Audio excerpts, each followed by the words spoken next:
Siento esta foto tan dramática que hay aquí, pero esto son cosas... lo mío no es la estética. A ver, ¿cómo se llama?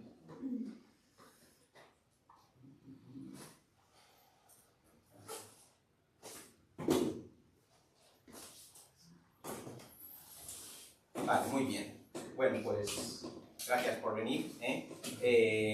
A mí me gustaría empezar preguntándoos a vosotros qué narices hacéis aquí. ¿A qué habéis venido?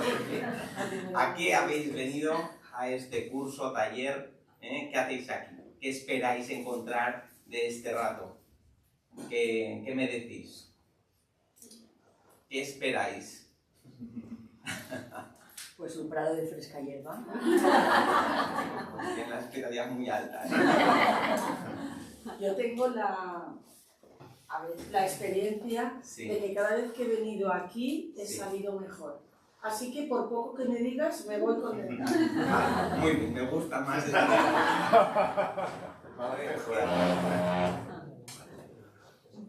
¿Algo más? A saber identificar a lo mejor eso que genera el estrés. Vale, muy bien.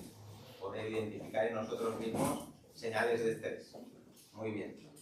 Damos por hecho que es fácil, pero es verdad que a veces se nos pasa desapercibido. Vale. Y manejarlo de la mejor manera. Muy bien. Vale, muy bien. A ver.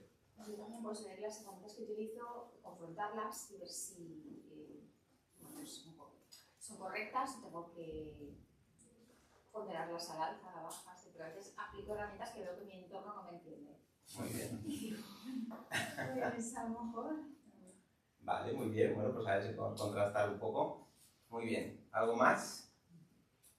Bueno, me alegra que nadie ha dicho desearía vivir sin estrés. Vengo a eliminar el estrés de mi vida, ¿vale? Porque efectivamente esa habría sido la respuesta más incorrecta de todas, porque como podéis imaginar es imposible vivir sin estrés. El objetivo de este curso no es eliminar el estrés. Si alguien venía con esa expectativa, ya sabe que no es su curso, ¿vale? No podemos vivir sin estrés, es imposible. El estrés es un mecanismo propio del ser humano que es necesario para la vida y que no podemos desprendernos de él, ¿de acuerdo? Es fundamental el estrés para cualquier cosa.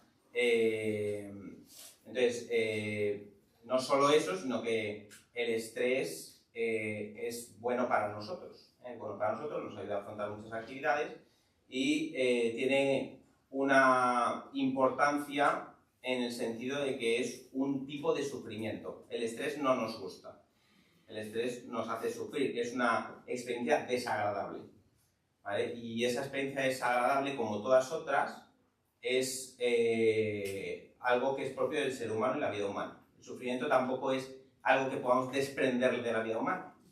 Entonces, un objetivo que estaría muy bien de este curso sería asumir y aceptar nuestro propio estrés. Si conseguimos eso, ¿vale? Por supuesto, a nadie se nos escapa que el estrés se puede convertir en algo peligroso para la vida y que por eso también tenemos que aprender a manejarlo, ¿de acuerdo? Pero sin duda, bueno, pues sabemos que el estrés es algo que no podemos desprendernos de él y que tenemos que aprender a convivir con ello, ¿vale? Y yo voy a intentar en esta pequeña charla, porque es verdad que tengo como muchas cosas que me encantaría decir, pero tenemos muy poco tiempo. Entonces me podéis interrumpir cuando queráis, porque a lo mejor eso es motivo para que yo pueda también extenderme a algo que paso rápido y tal y no se entiende bien. Me gustaría en todo momento intentar mantener una perspectiva integral, ¿vale? Que esto quizás tampoco es tan habitual en aquellas charlas que podáis haber ido en otras ocasiones sobre el estrés, ¿de acuerdo? ¿Qué significa perspectiva integral?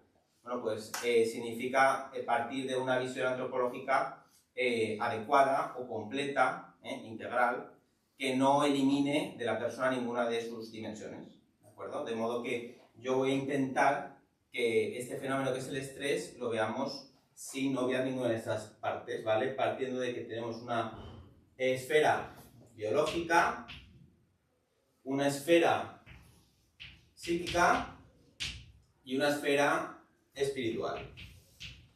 Todo ello en un contexto del cual no nos podemos escapar, ¿vale? El contexto que incluye, pues, en fin, la sociedad, la cultura, las relaciones humanas, ¿vale? Muy bien. Entonces, cada una de estas esferas, ¿vale?, incluye diferentes aspectos.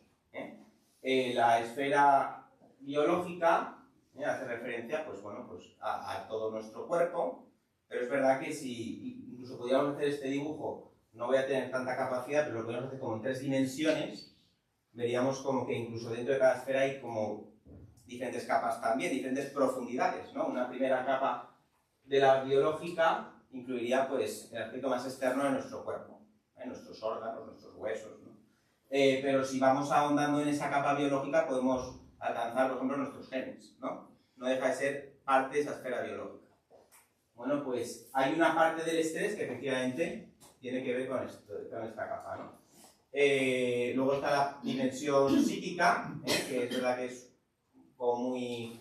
en fin, podemos meter aquí muchas cosas, desde las emociones hasta nuestro carácter, podemos hablar de eso, podemos hablar de nuestros pensamientos, pero sin duda también podríamos profundizar en esta capa. No es lo mismo un pensamiento fugaz, que me puede venir en un momento dado, oye, estaría bien ir a la peluquería, pensamiento fugaz, que una creencia muy profunda, no muy arraigada en nosotros. Ese pensamiento no lo tengo. Una creencia muy profunda, muy arraigada. No es lo mismo, ¿vale? Una creencia del estilo, en fin, mi vida es maravillosa o mi vida es una porquería, no sirvo para nada. O creencias que a veces pueden ser irracionales, pueden ser perjudiciales o pueden ser una ayuda para nosotros, pero que están muy arraigadas porque están hechas y construidas desde nuestra más tierna infancia y se han ido alimentando y son difíciles de mover de ahí, ¿no? O creencias de corte más incluso espiritual, que ya casi toca esta capa, ¿no? La capa espiritual, bueno, pues vamos a entenderla como aquella esfera de la persona humana que incluye nuestra propia libertad, incluye la fe que lo vamos a equiparar en cierta medida al amor, ¿vale? La libertad, la fe, podemos incluir una esfera moral, valores, si queremos, ¿vale? Todo eso incluiría esta esfera espiritual, ¿de acuerdo? Un punto de partida importante es, todas estas esferas están interconectadas, de modo que lo que pasa en una afecta en mayor medida a las demás, ¿vale? Ese es un punto de partida que hay que intentar mantener a lo largo de toda esta charla. Y otro punto de partida es, en la medida en que se producen cambios en esferas más profundas, los cambios son más permanentes o tienen una mayor intensidad o provocan un mayor movimiento en la persona, ¿de acuerdo? No es lo mismo un cambio que se produce en la esfera biológica que un cambio que se produce en la esfera espiritual, ¿vale? Los cambios que se producen en la esfera espiritual pueden ser bombas atómicas. Me explico, ¿no? En muchos casos podemos haber tenido la experiencia de que hemos intentado todo con una persona que vemos que está sufriendo, pero es imposible conseguir cambios en él, ¿no? Hay un sufrimiento grande que no conseguimos que pueda salir de él, ¿no? Parece que ya no tiene remedio, pero esta persona de repente conoce un amor, se enamora, empieza a experimentar amor, soy amado, soy digno de ser amado, puedo ser amado y además puedo amar. Este cambio es una bomba explosiva hacia todas las demás dimensiones, ¿de acuerdo? Claro, nosotros a la hora de manejar cualquier sufrimiento, incluido el estrés, podemos intentar focalizar en algunos cambios dirigidos a la esfera biológica, lo cual está muy bien y tiene su sentido, pero en la medida que nos vayamos acercando hacia aquí, sabemos que los cambios que podemos producir pueden ser mucho más permanentes y pueden ser mucho más significativos. ¿De acuerdo? Sin duda, lo más difícil es llegar aquí. También hay que decirlo. Entonces, bueno, a lo largo de esta charla vamos a intentar mantener esta perspectiva, intentar tocar todos esos puntos asumiendo la dificultad que es llegar a ese objetivo con el poquito tiempo que tenemos, ¿vale?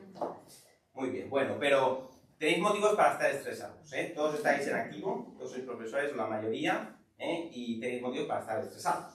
Nadie se le escapa. Los jubilados mucho más. También. Y jubilados con nietos, ni te digo. Vale. Es un plus. Sin duda, yo creo que vivimos en unos momentos, ¿no?, que para los profesores son difíciles. Si empezamos a hablar de los cambios continuos a nivel legislativo, que no te has hecho a un modelo y ya tienes que estar cambiando a otro, el aumento de la burocracia en nuestro rol docente, algo que para lo que nadie nos ha preparado, los grupos numerosos, alumnos cada vez más difíciles, con problemas que requieren un alto grado de especialización para ser tratados, ¿no?, para los que no tenemos muchas veces formación. El tema de la inclusión, añadido en nuestras aulas alumnos para los que no estábamos preparados. Los problemas de conducta, las demandas de los padres, la cantidad de trabajo, discrepancias con los equipos directivos, en fin, ¿no? O sea, a algunos se les está poniendo ya esa cara. Bueno, o sea, tenemos muchos motivos, esa es la realidad. Además vivimos en una cultura, en un contexto que tampoco lo favorece. Vivimos en un contexto que favorece vivir con estrés, porque no es una cultura del rendimiento. Se nos valora por el rendimiento. Valemos lo que hacemos. Y vivimos todos en ese acuario, no podemos salir de él, ¿de acuerdo? Entonces esto lo favorece. Bueno, hay un filósofo que yo creo que conoceréis quizá porque se ha hecho bastante famoso, sobre todo se ha difundido al público en general después de haber recibido el premio Príncipe de Asturias, Princesa de Asturias, Byung-Chul Han, La sociedad del cansancio, la sociedad paliativa. Habla de nuestra sociedad en estos términos, ¿no? Somos un poco esclavos del rendimiento, pero además un rendimiento autoimpuesto. Ya ni siquiera nos lo tienen que exigir. Nosotros nos lo exigimos. Eso es muy, muy barato para los poderes, ¿no? Nosotros mismos ya nos exigimos estar continuamente produciendo, porque si no tenemos la sensación de que no valemos, ¿no? Eso también es un elemento cultural que está afectando a esta situación, ¿de acuerdo? Pero es que además se da otra circunstancia, es que vivimos en la sociedad apelativa que dice Han, según la cual vivimos huyendo desesperadamente del sufrimiento. O sea, nos hemos creído que lo normal es el bienestar. Hemos pensado que lo normal es vivir sin sufrimiento.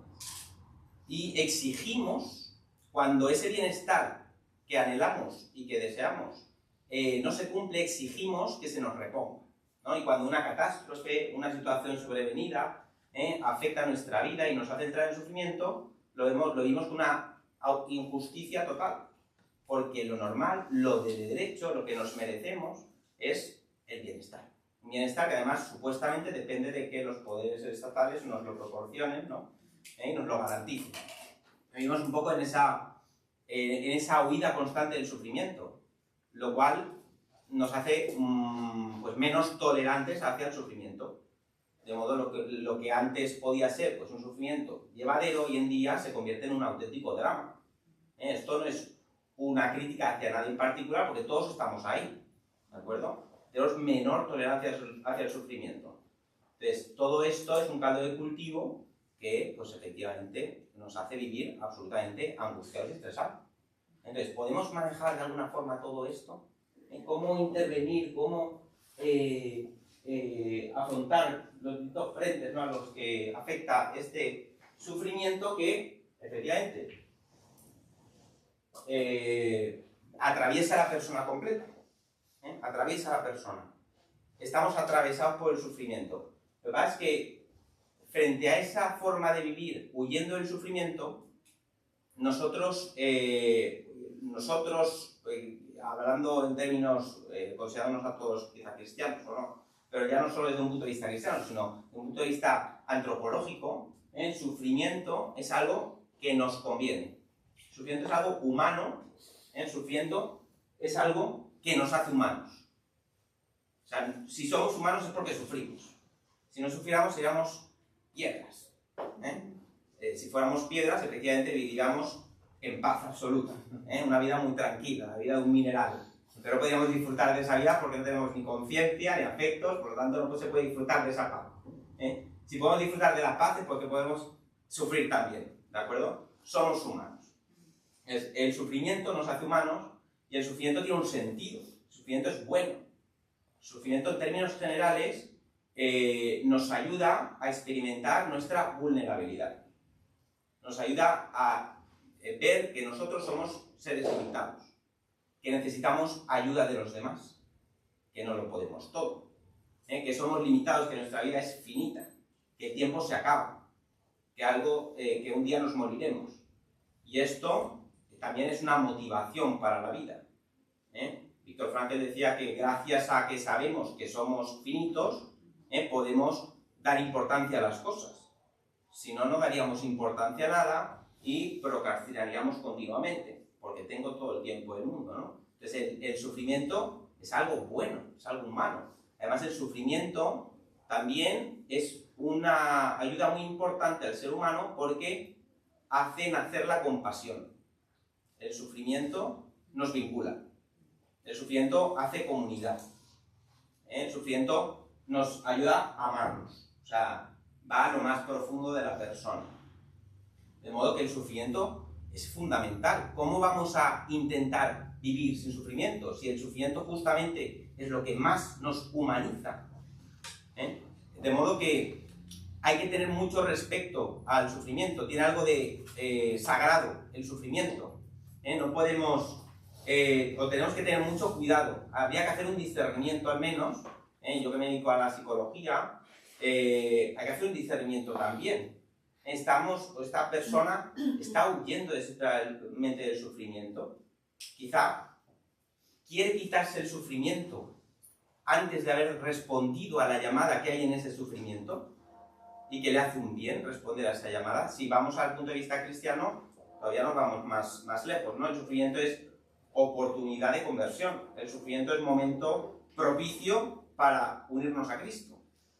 ¿De acuerdo? En el sufrimiento hay una llamada. Coge tu cruz y sígueme, ¿no?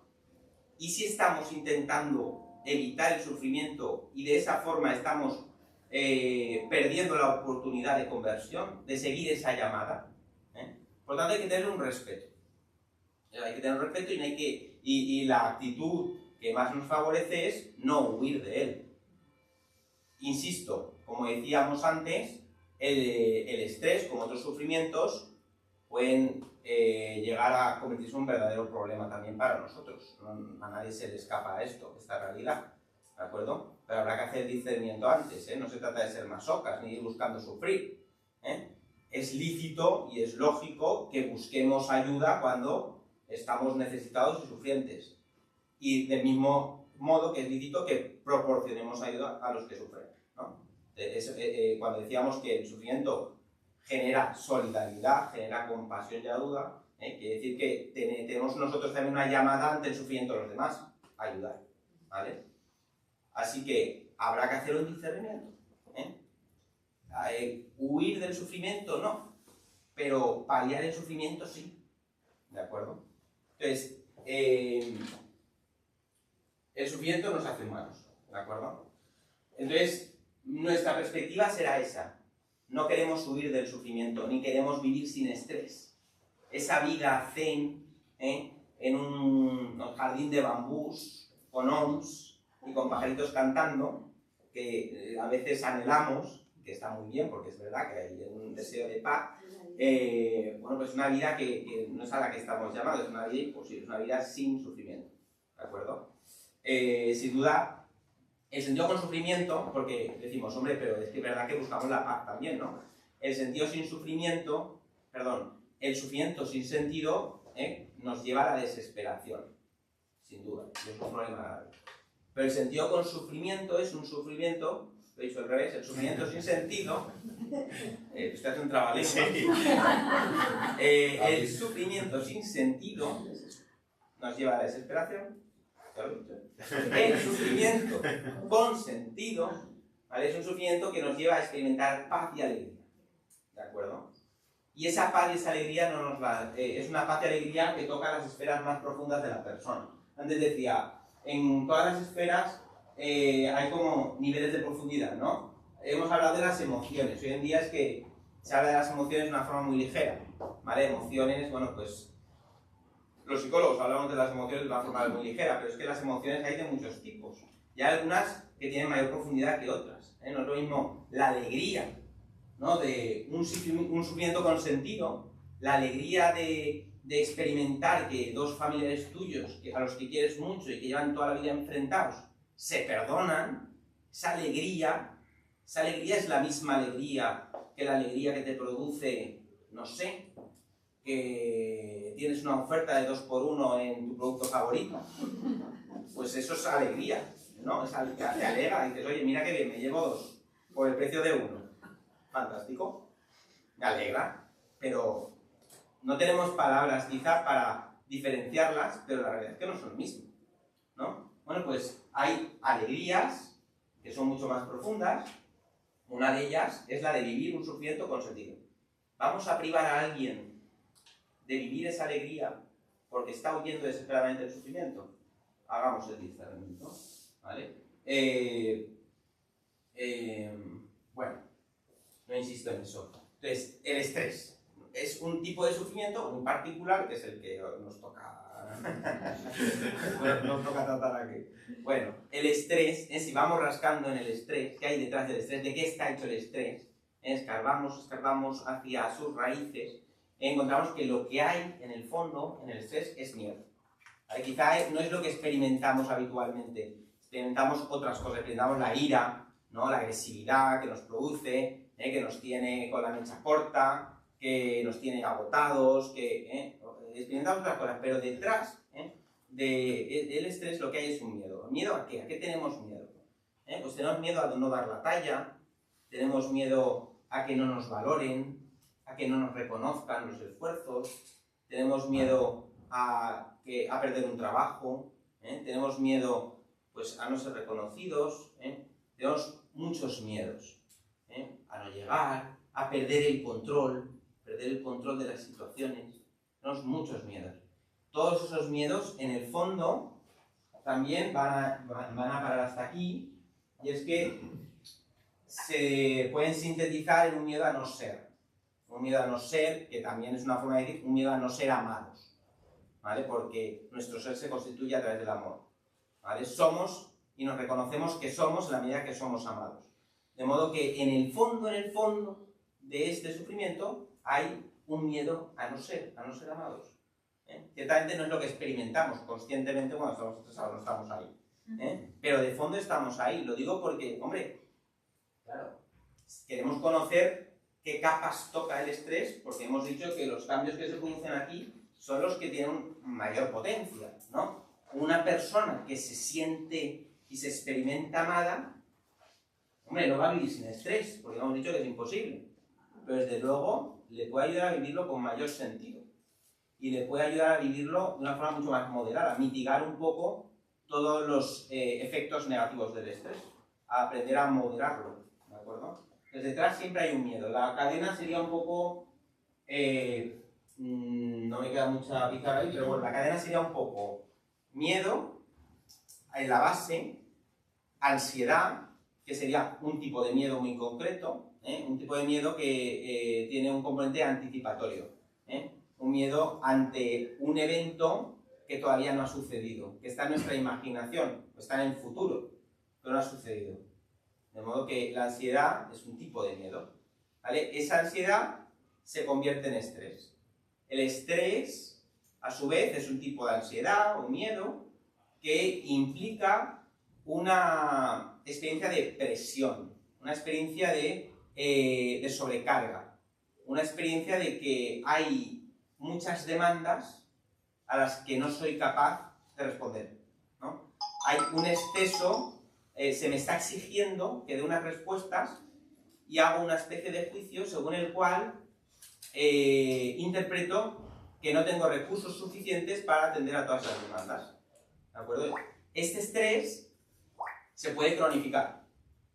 en el tiempo. Ahí vienen los problemas de salud graves, ¿no?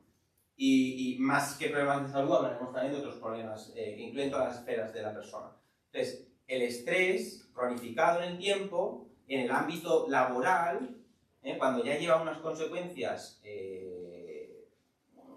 más graves, ¿no? Lo llamamos burnout, ¿no? Es el nombre que le hemos dado a este síndrome. ¿Vale? Es un síndrome muy curioso por los síntomas que hemos detectado que presenta la persona con burnout, ¿no? La persona con burnout sí que se presenta esa persona, que tiene, que padece de despersonalización. Los criterios para diagnosticar burnout incluyen la despersonalización. ¿Qué es esto? La despersonalización implica que empiezo a convertirme en una persona menos humana. Esto no lo digo yo, lo dicen los criterios de diagnóstico del burnout. Que empezamos a tratar a las personas no como personas, sino como problemas, como tareas, como incordios, como demandas, como exigencias, como cosas. Es decir, empezamos a tratarlas no como personas, sino como cosas. Es decir, el burnout es Es como quemado. Estar quemado. Perdona mi inglés. El burnout. El burnout. Estás en una asociación de estrés. En el T1. Vale. El síndrome de estar quemado. El síndrome de estar quemado, ¿de acuerdo? Entonces, uno de sus principales síntomas, la despersonalización. Empieza a convertirse en una persona fría, distante, incapacidad de empatía, de ver en la otra persona una persona e intentar ayudar, ¿no? Sino al final, pues, son problemas, ¿no? Que es que mira este, mira el otro, mira tal. Empieza a despersonalizarlos, ¿no? No son personas, los alumnos son gente adicta al móvil, gente adicta a la pantalla, pero empiezan a despersonalizar, a desfigurarse, ¿no? La despersonalización. Por otro lado, el agotamiento emocional, ¿no? Una persona empieza a padecer de agotamiento emocional, empieza a perder la motivación, la energía, el interés, esa ilusión por... Entiéndase, no hace falta vivir siempre con ilusión, pero sí ese intento de hacer las cosas bien, ese agotamiento emocional. Me distancio también de las personas a nivel emocional. Y el tercer elemento sería una baja realización profesional. Una baja realización profesional, es decir, no hay que idealizar esto de realizarme en trabajo. No se trata de eso, pero simplemente empiezo a experimentar que no soy útil, que no soy válido, que no soy capaz. Que a través del trabajo no soy capaz ni siquiera de satisfacer estas necesidades básicas de la persona, experimentar ser capaz, ¿no? ¿Ser capaz de qué? Bueno, pues cada uno depende en su área, en su trabajo, ¿no? Pero simplemente el hecho de ser capaz de cumplir un horario, de cumplir las responsabilidades, pues eso es alimento para la psicología humana. ¿Vale? Soy capaz, ¿no? No se trata de, no sé, una realización profesional que pase por llegar a no sé qué puesto, no es eso, ¿vale? Entonces, una baja realización profesional, ¿de acuerdo? Cuando aparecen todos esos signos, es cuando hay que, cuando ya estamos llegando un poco tarde, hay que intentar intervenir antes y prevenir llegar a ese momento, insisto, no solo por los problemas de salud asociados, que también vamos a ver ahora, sino porque incluso está afectando a la parte esencial de la persona. A mí me incapacita para amar. Si Juan Pablo II dice que lo contrario del amor es el uso. Efectivamente. Cuando empiezo a tratar a las personas como cosas, las uso, las utilizo, estoy haciendo lo contrario de amar. Amar es entender que la persona es un fin en sí misma y proporcionarle todo lo que necesita para su propia realización sin perder a la vez mi dignidad, es decir, sin perder en ningún momento la personalidad de ninguno de los dos. Entonces, claro que tenemos que intervenir, claro que hay que prevenir llegar a ese punto, ¿vale? Entonces, bueno, esta imagen es un poco delicada, ¿vale? Si veis la quito. El estrés, decíamos, el estrés es un proceso adaptativo básico. O sea, es algo natural. No nos debe preocupar experimentar estrés. Podemos hablar del estrés, estoy estresado. no pasa nada. O sea, lo normal es estarlo. Lo normal es estarlo porque lo contrario es una vida insípida. ¿Vale? Una persona que además, si estamos en un entorno cristiano, que intenta seguir la llamada de Cristo, en fin, pues es muy difícil que casi sin estrés. No sé, hace falta que lo pillemos mucho más. Mucho más. ¿Vale? Es decir, que no es incompatible con una vida saludable vivir con el estrés. El estrés es implica la activación de nuestro organismo para afrontar una situación que se presenta como una demanda. ¿De acuerdo? Efectivamente, el estrés nos prepara a nivel físico. Se produce una serie de cambios. Nuestro corazón empieza a latir más fuerte, bombea sangre para preparar nuestros músculos para poder responder. Hay una modificación de la frecuencia cardíaca que también nos prepara para responder. A nivel hormonal, seguimos en la esfera bio ahora, bueno, pues también aparece la segregación de una serie de hormonas que, en fin, que conocemos, porque Marian Rojas nos habla mucho de ellas, ¿verdad? El cortisol, ¿vale? La activación simpática que se supone, el glucagón, que también favorece la metabolización de la glucosa para convertirla en energía y poder responder, la prolactina, que también favorece la prolactina porque la prolactina lo que hace es inhibir la respuesta sexual, ¿vale? De modo que la prolactina de alguna forma lo que está haciendo es dirigir todas tus energías a lo que ahora se presenta como más urgente. No te distraigas, te está diciendo. No te distraigas con otras cosas. Entonces el cuerpo se está preparando para responder a una amenaza.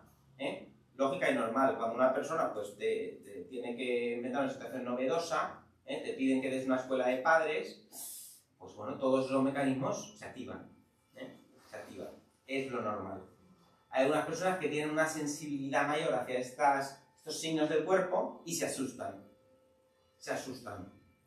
Entonces, ante esas situaciones, bueno, pues lo que solemos hacer los psicólogos es generar tolerancia. Es decir, es exponer a la persona a los síntomas en una situación controlada para que se acostumbre a ellos y vea que no pasa nada. ¿Vale? Pero esos síntomas son normales y tenemos que conocerlos porque a veces nos cuesta reconocerlos.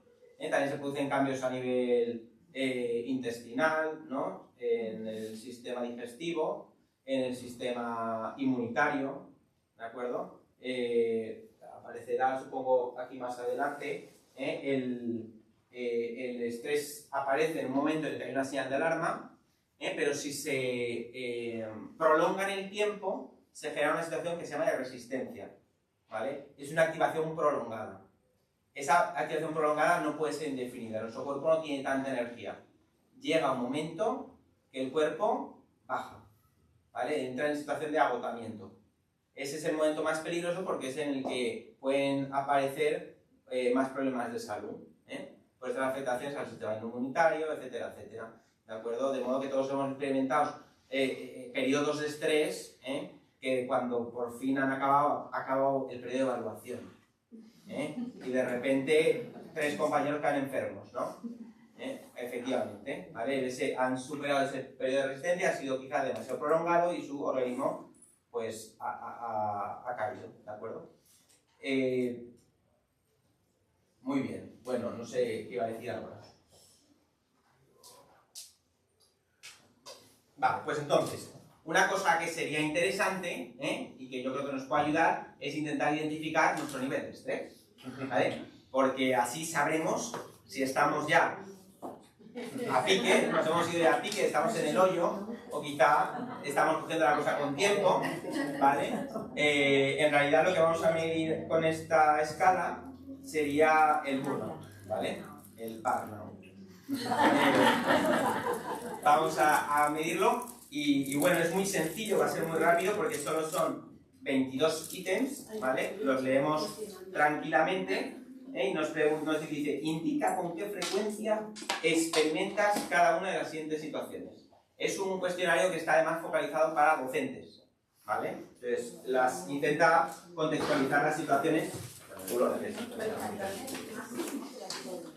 Bueno, la cosa una de las claves para poder manejarlo, poder identificarlo nosotros, identificar nuestra situación, identificar cómo se manifiesta, los síntomas físicos, también los síntomas psicológicos, para poder identificarlos. Entonces, la clave no es que no existan, insistimos, ¿no? Es normal que nos aparezcan indicios en algunos momentos más que en otros. La literatura también lo que dice es que en el caso de los maestros el estrés es sobre todo estacionario, ¿no? Es como cíclico porque digamos que hay picos de trabajo, no todas las épocas son iguales. Que hay épocas donde aparece un pico de trabajo, inicio de curso, evaluaciones, etcétera, ¿vale? Y que suelen, pues, lo digo porque las puntuaciones tampoco son estáticas. Tu puntuación no es la misma que sería quizás hace un tiempo o será dentro de otro tiempo, ¿vale? Bueno, pues la cosa está chunga, ¿no? Bien, bueno, hay esperanza. Hay esperanza. La teoría transaccional del estrés lo que plantea es que la clave de todo, hemos dicho que hay muchos factores, hay factores culturales, sociales, hay estímulos que no podemos controlar, que están en el entorno, hay realmente situaciones difíciles a las que tenemos que afrontarnos. Es normal que experimentemos un pico de estrés, ¿no? No obstante, la literatura lo que plantea el modelo transaccional es que la clave en el estrés está en la interpretación que hacemos de los acontecimientos.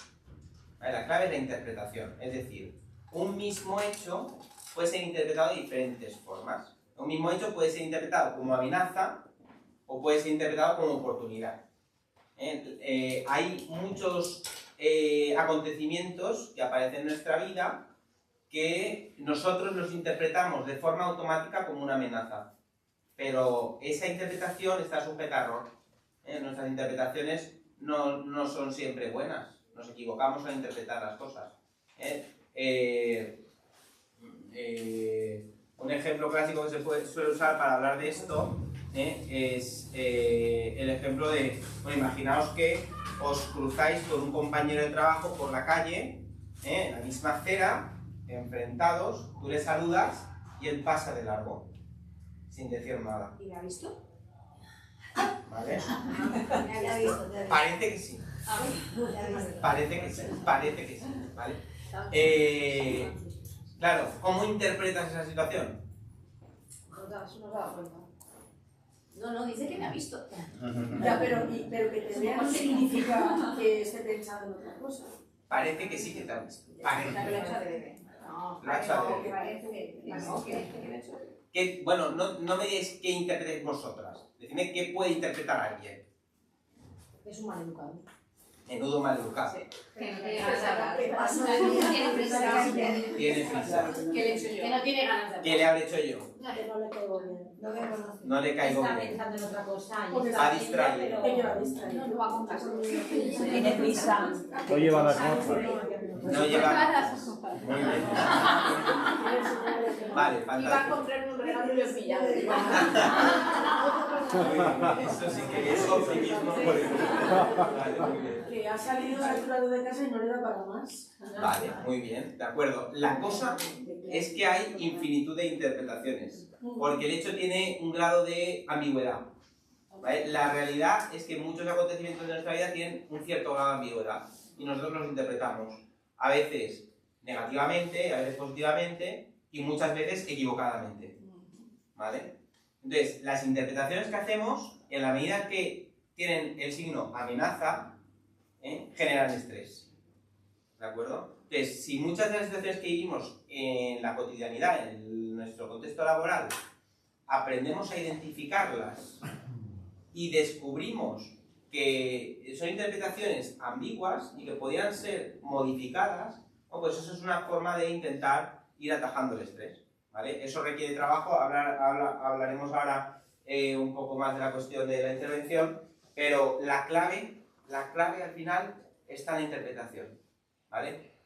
Según este modelo, el estrés, o sea, cuando aparece un acontecimiento, nos hacemos de forma como muy automática, inconsciente, varias preguntas, ¿no? Si es beneficioso o es amenazante para nosotros, por un lado, si tiene como signo positivo o negativo, y por otro lado, si tenemos capacidad de control, ¿vale? Porque puede ser una amenaza pero controlable, ¿no? Puede ser algo que, mira, pues no me viene bien, pero esto lo domino yo, ¿no? Es verdad que el control no solo se refiere a que yo puedo, porque sin duda nos vamos a meter en muchas situaciones en las que percibo que no puedo, pero aparece un estrés que es manejable. Es decir, que el control también tiene que ver con mi experiencia de estrés es controlable, ¿no? Es decir, no me desborda.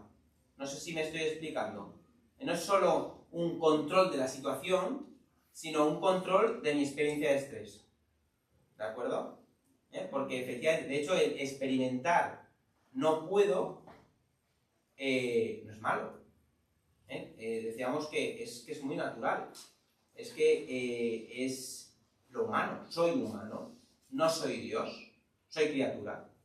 No soy omnipotente. Tengo limitaciones. Pero a veces vivimos el no puedo también como una amenaza. No puedo significa no lo controlo. Significa pierdo el control. Significa va a ir todo mal, ¿no? O no puedo significa van a ver que no puedo. Me van a juzgar. Me van a despreciar. O no me van a valorar. No me van a reconocer. Me echarán del trabajo. ¿Vale? Entonces, el no puedo, ¿vale? También puede tener como... O sea, la experiencia de no puedo no es mala en sí. Entonces, ahí hay una parte que incluye la esfera psicológica que es determinante en la experiencia de estrés y que sí que está bajo nuestro control. Sin embargo, la parte contextual, ¿vale? Y vamos ya a la cuestión del afrontamiento. La parte contextual es verdad que normalmente es la parte en la que tenemos más dificultades para hacer cambios. No podemos cambiar la sociedad, no podemos cambiar la cultura en la que nos toca vivir, no podemos cambiar, en fin, a nuestro director, o sí, a lo mejor, pero no podemos cambiar algún tipo de compañeros, no podemos cambiar lo que piensan sobre mí, no podemos cambiar muchos factores contextuales, ¿de acuerdo? Tenemos que aceptarlos. Entonces, en la parte contextual, ciertamente hay poco margen a veces. No podemos cambiar las leyes educativas. Es que claro, es que con estas leyes educativas es que el planteamiento está mal de base, ¿no? Los estudios dicen también que las personas que más estrés padecen suelen tener tendencia a tener un locus de control externo. No sé si se entiende eso. Es decir, a buscar las causas de sus problemas fuera de sí. ¿Vale? Es que las leyes, es que el gobierno, es que la cultura, es que la sociedad que vivimos, es que el equipo directivo, es que tal, echando balones fuera, ¿vale? Es una estrategia de afrontamiento de la situación, pero es una estrategia que no nos quita el estrés. De hecho, lo aumenta. ¿Por qué? Porque impide el control. O sea, yo no tengo el control de la situación, ¿vale? Intento quitar la culpabilidad, ¿vale? Pero eso no me ayuda para reducir mi estrés. De modo que, ¿qué cosas se pueden modificar en el contexto que nos rodea? Bueno, pues algunas. Sí que se pueden modificar algunas. A veces nosotros nos estresamos solos. Podemos intentar disminuir la exposición a ciertos estímulos estresantes que no son necesarios. ¿Vale? La que esto hay que interpretarlo bien. ¿Vale? Disminuir estímulos estresantes de mi entorno no es, pues evito, no sé, ver a mis hijos que me llevan de rango, ¿de acuerdo? Es un elemento estresante de mi entorno, ¿vale? Que no he de eliminar, ¿de acuerdo? Pero a lo mejor hay otros elementos como, no lo sé, cada uno tiene que ver, pero hace poco un compañero me decía, mira, he dejado de ponerme la radio por las mañanas porque ya voy yo suficientemente alterado y escuchar la matraca de la corrupción, de la guerra, de no sé qué, es que todavía me activa más. Hombre, son amenazas. Las percibo como una amenaza a mi estabilidad, al bienestar, a no sé qué, ¿no? Lo vivo como una amenaza en el fondo. De modo que aumenta y contribuye a mi estado de activación. Hombre, pues, ¿quiere decir que tengamos que vivir aislados de la realidad? No, pero realmente necesitas todas las mañanas escuchar la radio en el trayecto de coche, o con que, no sé, en algún rato de la semana te pongas al día es suficiente, ¿no? Es decir, hay ciertos estímulos que son estresantes, que están en nuestro contexto y que sí que podemos evitarlos, ¿vale? Cada uno puede reflexionar sobre cuáles son esos estímulos, ¿de acuerdo? También podemos eliminar ciertas actividades, ¿eh? Esto también hay que entenderlo bien, ¿vale? Limpiar pañales me estresa, ¿no? Pero me toca hacerlo, ¿de acuerdo? Es decir, ¿qué tipo de actividades podemos realmente eliminar? Bueno, pues a veces tenemos como ciertas rigideces, por poner un ejemplo, en las tareas que van asociadas a ciertos roles, ¿no? Y creemos que tenemos que hacerlas porque hay que hacerlas, porque mira, como soy jefe de estudios, debería hacer esto, ¿no? Yo soy el que debe, no lo sé, pero el que hace los horarios, tengo que ser yo, no lo sé, es algo que me estresa muchísimo, es algo que yo particularmente lo vivo fatal, ¿de acuerdo? Bueno, pero es que es lo que me toca, ¿no? Y pienso que es mi deber y me lo tengo que comer, y a lo mejor es algo que puedo negociar, y no es malo, o sea, no es un signo de debilidad, ¿no? Es que no valgo para el puesto, no, bueno, pero puede haber un director, un jefe de estudios, que hay una función que la delega. Y seguro que hay alguien que le encanta hacer horarios y lo tolera, ¿vale? Es decir, que a veces pensamos que nuestro rol imprime una serie de tareas que son, y que no hacerlas es como no cumplir, ¿no?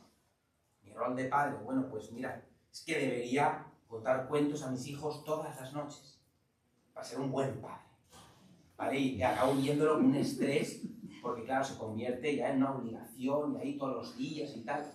Bueno, pues a lo mejor no hace falta, es necesario, ¿no? O sea, si te nace y está pues fenomenal, pero si lo estás viviendo con amargura, pues oye, realmente es necesario para ser padre cumplir con ese deber, ¿no? A veces nos autoimponemos algunas tareas, porque consideramos que son las propias de un rol, pero es una rigidez respecto a la comprensión del rol, ¿de acuerdo?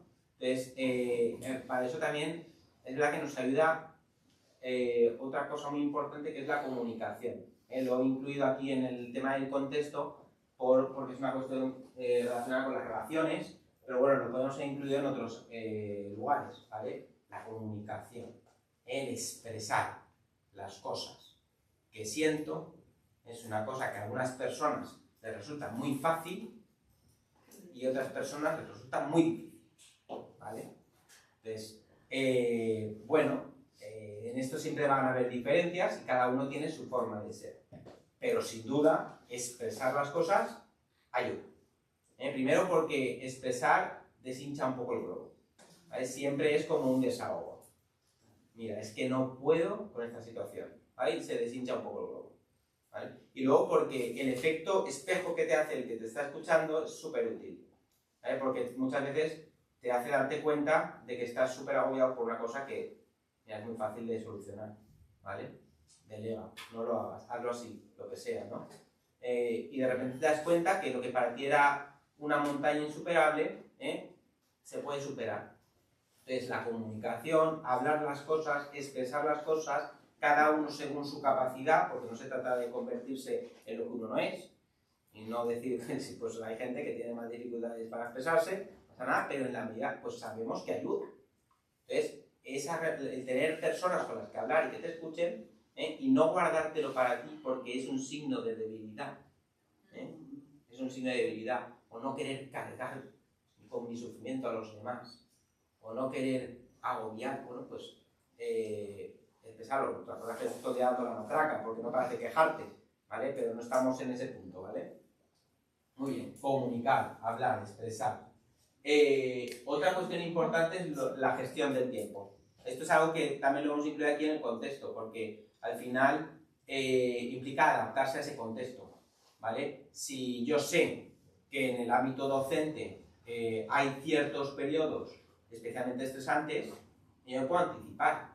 Si yo conozco esta información, Yo sé que estos meses, mira, este mes, yo ya sé, anticipo que va a ser difícil, por lo tanto, hay una serie de tareas a las que no me voy a comprometer. Tengo que estar más liberado para dedicar el tiempo a esta otra tarea. De modo que la gestión del tiempo, la anticipación y la organización también es una ayuda que implica adaptarme a mi contexto y que va a permitir manejar mucho mejor ese estrés. ¿De acuerdo? Son pequeños cambios, requiere sentarse, requiere pensarlo, requiere anticiparse, planificar un poco, ¿vale? Lo cual, insisto, no significa que lo vayas a tener todo controlado, pero sin duda puede ser una ayuda. Muy bien. A nivel biológico, ¿vale? En la esfera biológica. Bueno, decíamos que los cambios que se producen en la esfera más profunda, aquellos que van a la raíz, tienen una mayor potencia de cambio. Los cambios a nivel biológico realmente son los que más utilizamos, son los más fáciles, los más accesibles. Y sin duda a veces son necesarios, ¿de acuerdo? Porque nos ayuda en un momento particular, y las personas que están padeciendo una situación de ansiedad grave, pues utilizar los ansiolíticos. El ansiolítico va a la esfera biológica de la persona y consigue, de alguna forma, revertir síntomas. Revierte síntomas. No está yendo a la raíz del problema. Eso no significa que no sea útil y que en ocasiones sea necesario, pero tenemos que tener conciencia de cuál es el alcance de este tipo de medida. Su alcance es el que es. No nos va a solucionar el problema. Va a revertir síntomas durante el periodo de consumo, ¿vale? Quizá lo necesitamos, a veces necesitamos revertir síntomas porque la persona está tan desajustada que si no la estabilizamos un poco no se puede trabajar ningún otro aspecto. Efectivamente, es decir, pero sepamos el alcance. Ansiolíticos químicos o naturales, también podemos tomar tilas, melisas, valerianas, lo que sea, ¿no? Alcance biológico, va a nuestra esfera fisiológica, ¿de acuerdo? Otra estrategia que se suele fomentar mucho es el tema de la respiración. La respiración. Bueno, pues la lógica que hay detrás de ese tipo de estrategia es imposible estar nervioso y relajado a la vez. O sea, es contradictorio. De modo que si yo lanzo mensajes a mi fisiología de calma, es imposible que los dos estados se den a la vez. La respiración efectivamente tiene un papel crucial en la cuestión de la ansiedad. Uno de los síntomas más visibles es la pérdida de aire, ¿vale? Entonces, regular la respiración voluntariamente, pues reduce síntomas. Respirar profundamente, respirar pausadamente, intentar respirar de diafragma. A veces lo hacemos sin darnos cuenta, Cuando hemos perdido de repente un poco de aire y hacemos un suspiro, ¿vale? Es un mecanismo que sucede casi mecánicamente, pero lo podemos nosotros también hacer de una forma más consciente. Ese tipo de estrategias, hombre, no atajan el problema, Nadie va a eliminar sus problemas de estrés crónico aprendiendo a respirar así. Pero en un momento dado, oye, me tengo que enfrentar a la escuela de padres esta que me han endosado, y además me tengo que enfrentar a los padres que ya me los conozco y van a ir a degüello porque su hijo, porque no sé qué, ¿vale? Bueno, pues, no empieza a experimentar ciertos síntomas, la activación fisiológica que hablábamos antes, la respiración me puede ayudar a rebajar un poco esos síntomas. En fin, la actividad física también es una ayuda en dos direcciones. Del mismo modo que lanzar mensajes de calma con la respiración baja la ansiedad, lanzar mensajes de calma con mi ritmo de paso, de caminata, también ayuda. Caminar despacio genera también una señal en mi cuerpo que es contradictoria con el nervio y la ansiedad. El deporte también puede agilizar el proceso de activación hacia el agotamiento. Si hago ejercicio físico intenso, pues efectivamente el estado de activación decae porque llega el cansancio y eso me permite descansar. Bueno, pues este tipo de estrategias, que son algunas de las más difundidas, que son como muy de ir por casa y que pueden ayudarnos, son los tips que se suelen dar para estas cosas. Bueno, pues no atajan problemas de raíz, pero pueden tener su razón de ser en momentos concretos. ¿De acuerdo?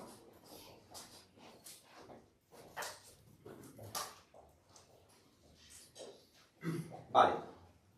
Entonces, si nos vamos ya acercando a esa parte más profunda de la persona, bueno,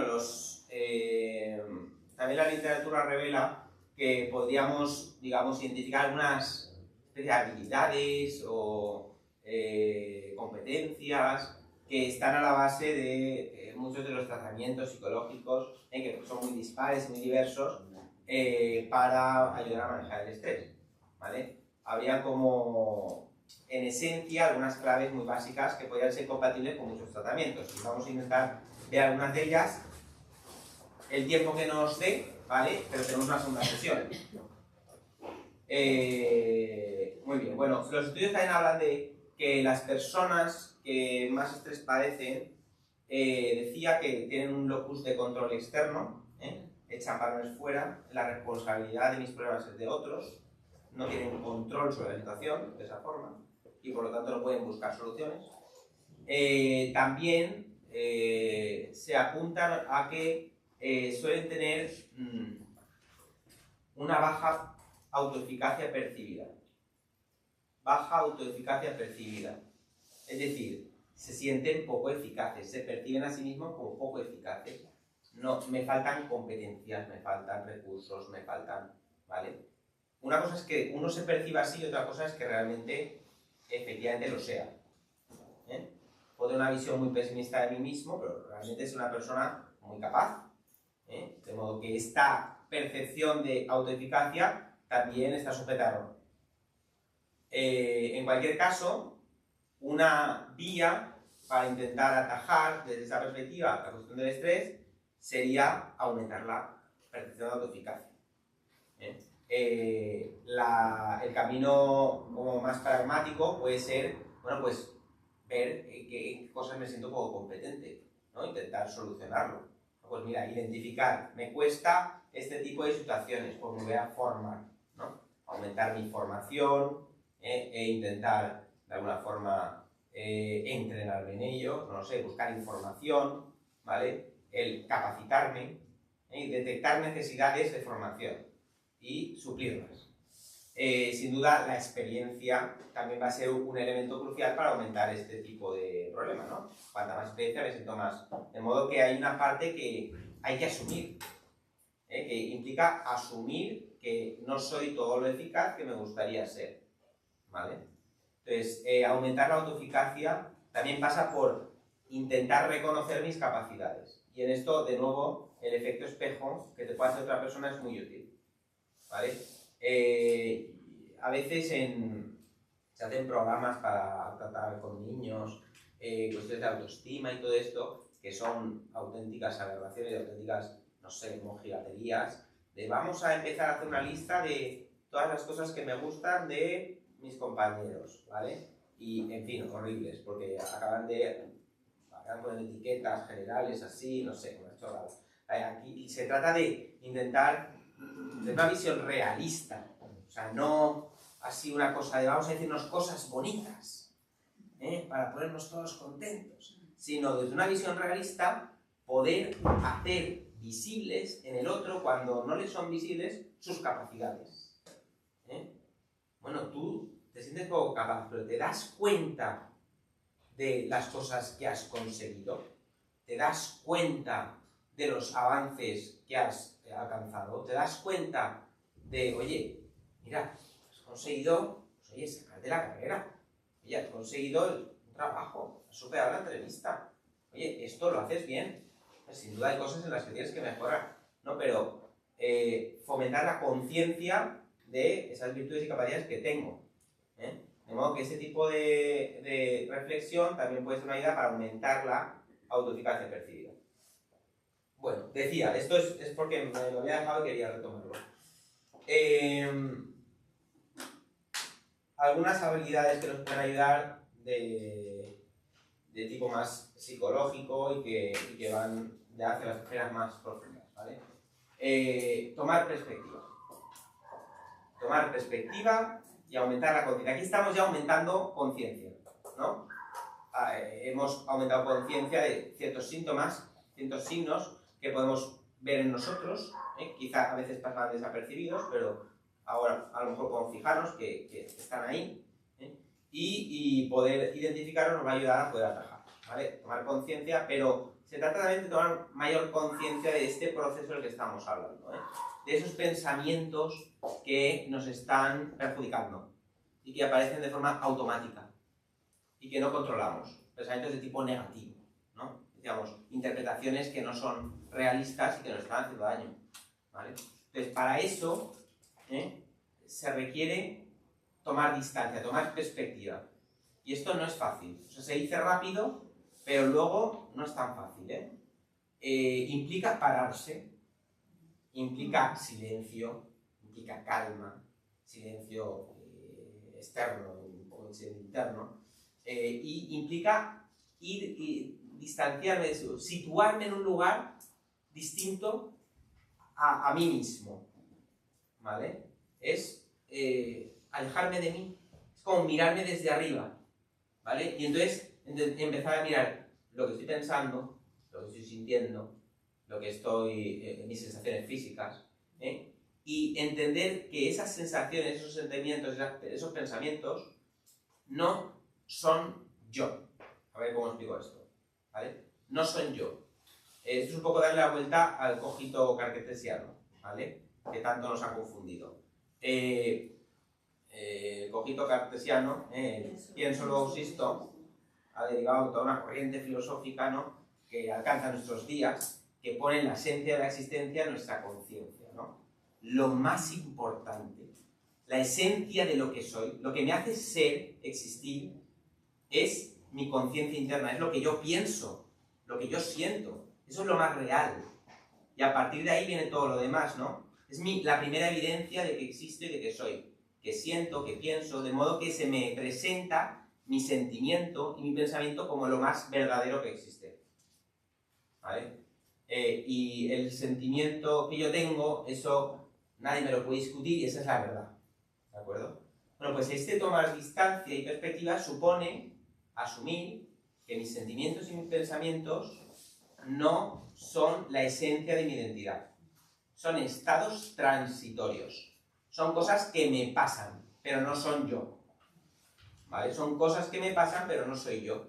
¿Quiere decir que no forman parte de mí? Hombre, claro que forman parte de mí.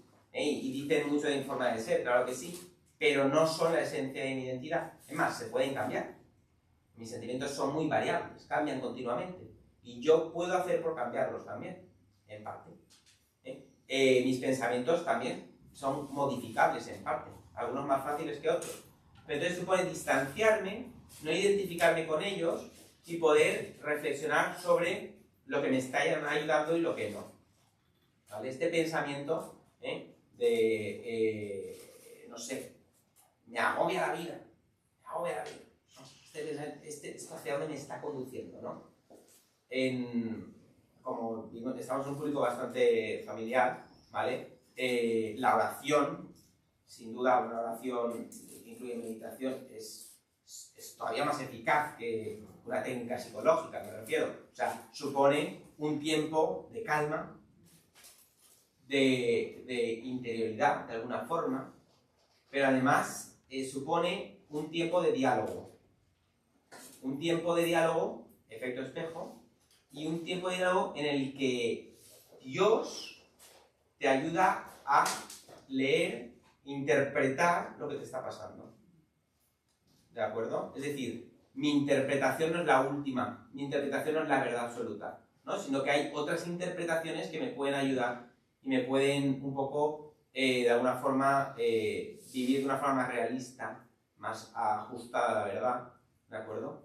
De modo que, claro, si una persona tiene el Espíritu Santo dentro, en la esfera espiritual, y ese Espíritu Santo interpreta tu historia, interpreta tus acontecimientos, escúchame, o sea, apártate, ¿no?, de cualquier técnica, no sé, fisiológica, ¿vale? Es decir, no va a vivir sin ansiedad, pero sin duda, o sin estrés, pero sin duda va a mitigar y va a ayudar a manejarlo mucho mejor, ¿de acuerdo? Reconocer mi criatura, saber que puedo confiar en él, saber que todo está bajo su control, quizá no bajo el mío, pero sí bajo el suyo, tener un salmo que te ayuda a decir, mira, pues yo vivía angustiado en que esto me va a matar, pero un salmo me dice, tranquilo, ¿vale? Tranquilo que estoy contigo, hasta el fin del mundo, ¿vale? En fin, eso no es un salmo, pero da igual.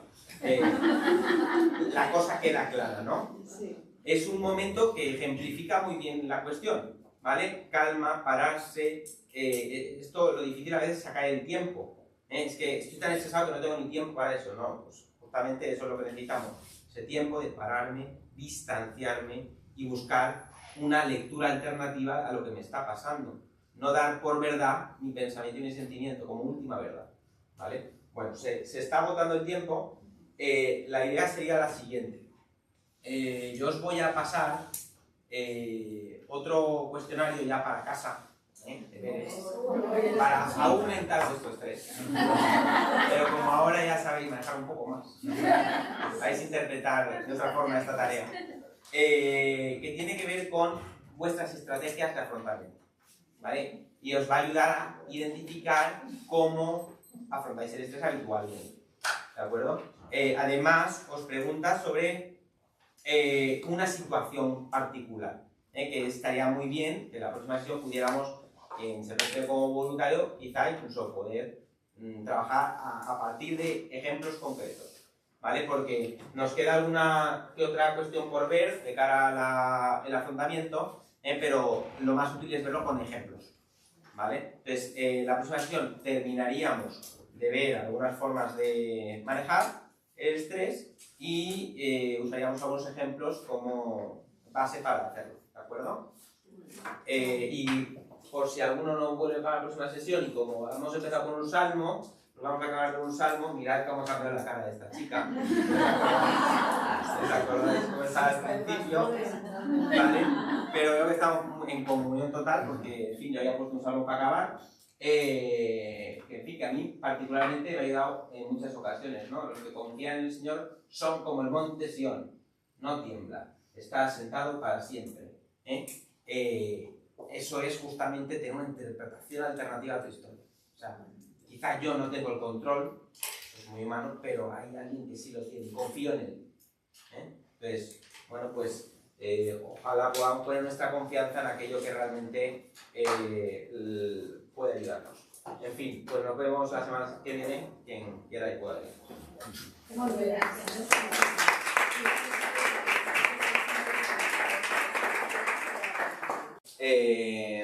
Y luego seguir donde lo dejamos. Nos llevamos para casa un cuestionario, unos deberes, que algunos no habrán hecho porque tenían muchas cosas que hacer y andaban estresados, pero no pasa nada porque, en fin, no es requisito para aprobar el curso. ¿Vale? Así que rápidamente, recordatorio, no sé si hay alguien que no vino en la primera sesión. Es una pregunta con trampa, sabía que no viniste.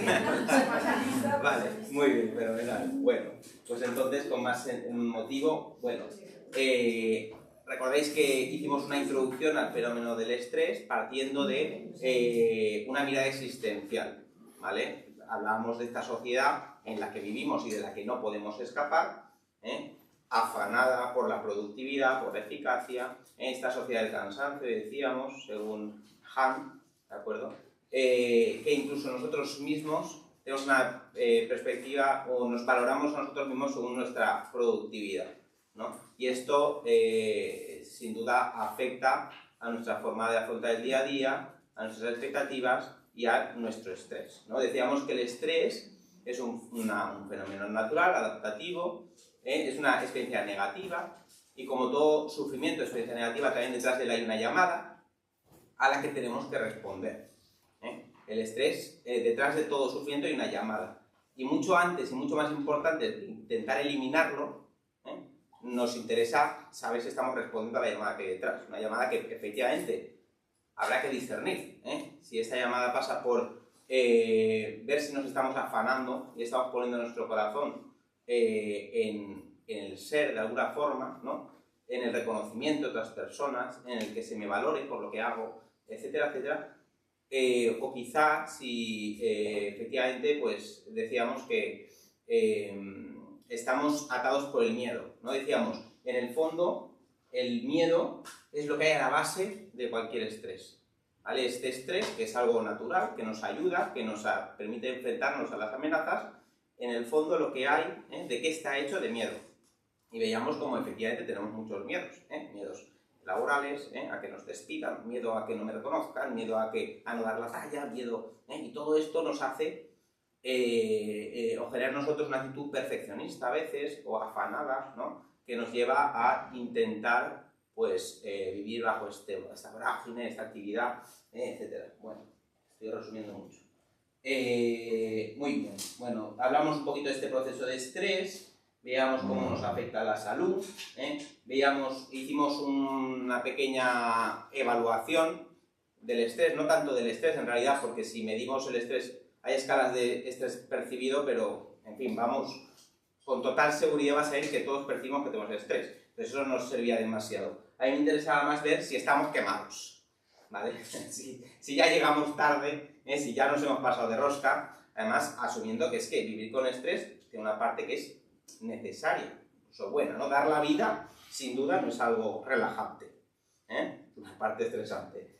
Ahora bien, puede haber una desproporción, puede haber una cronificación, puede haber una intensidad o puede haber una pérdida de control, de modo que el estrés dirige nuestra vida. Ya no somos nosotros, desde nuestro núcleo, veíamos esas dimensiones de la persona, de la libertad, ese núcleo espiritual, los que llevamos las riendas de nuestra vida, sino que vivimos reaccionando a las emociones que vamos sufriendo.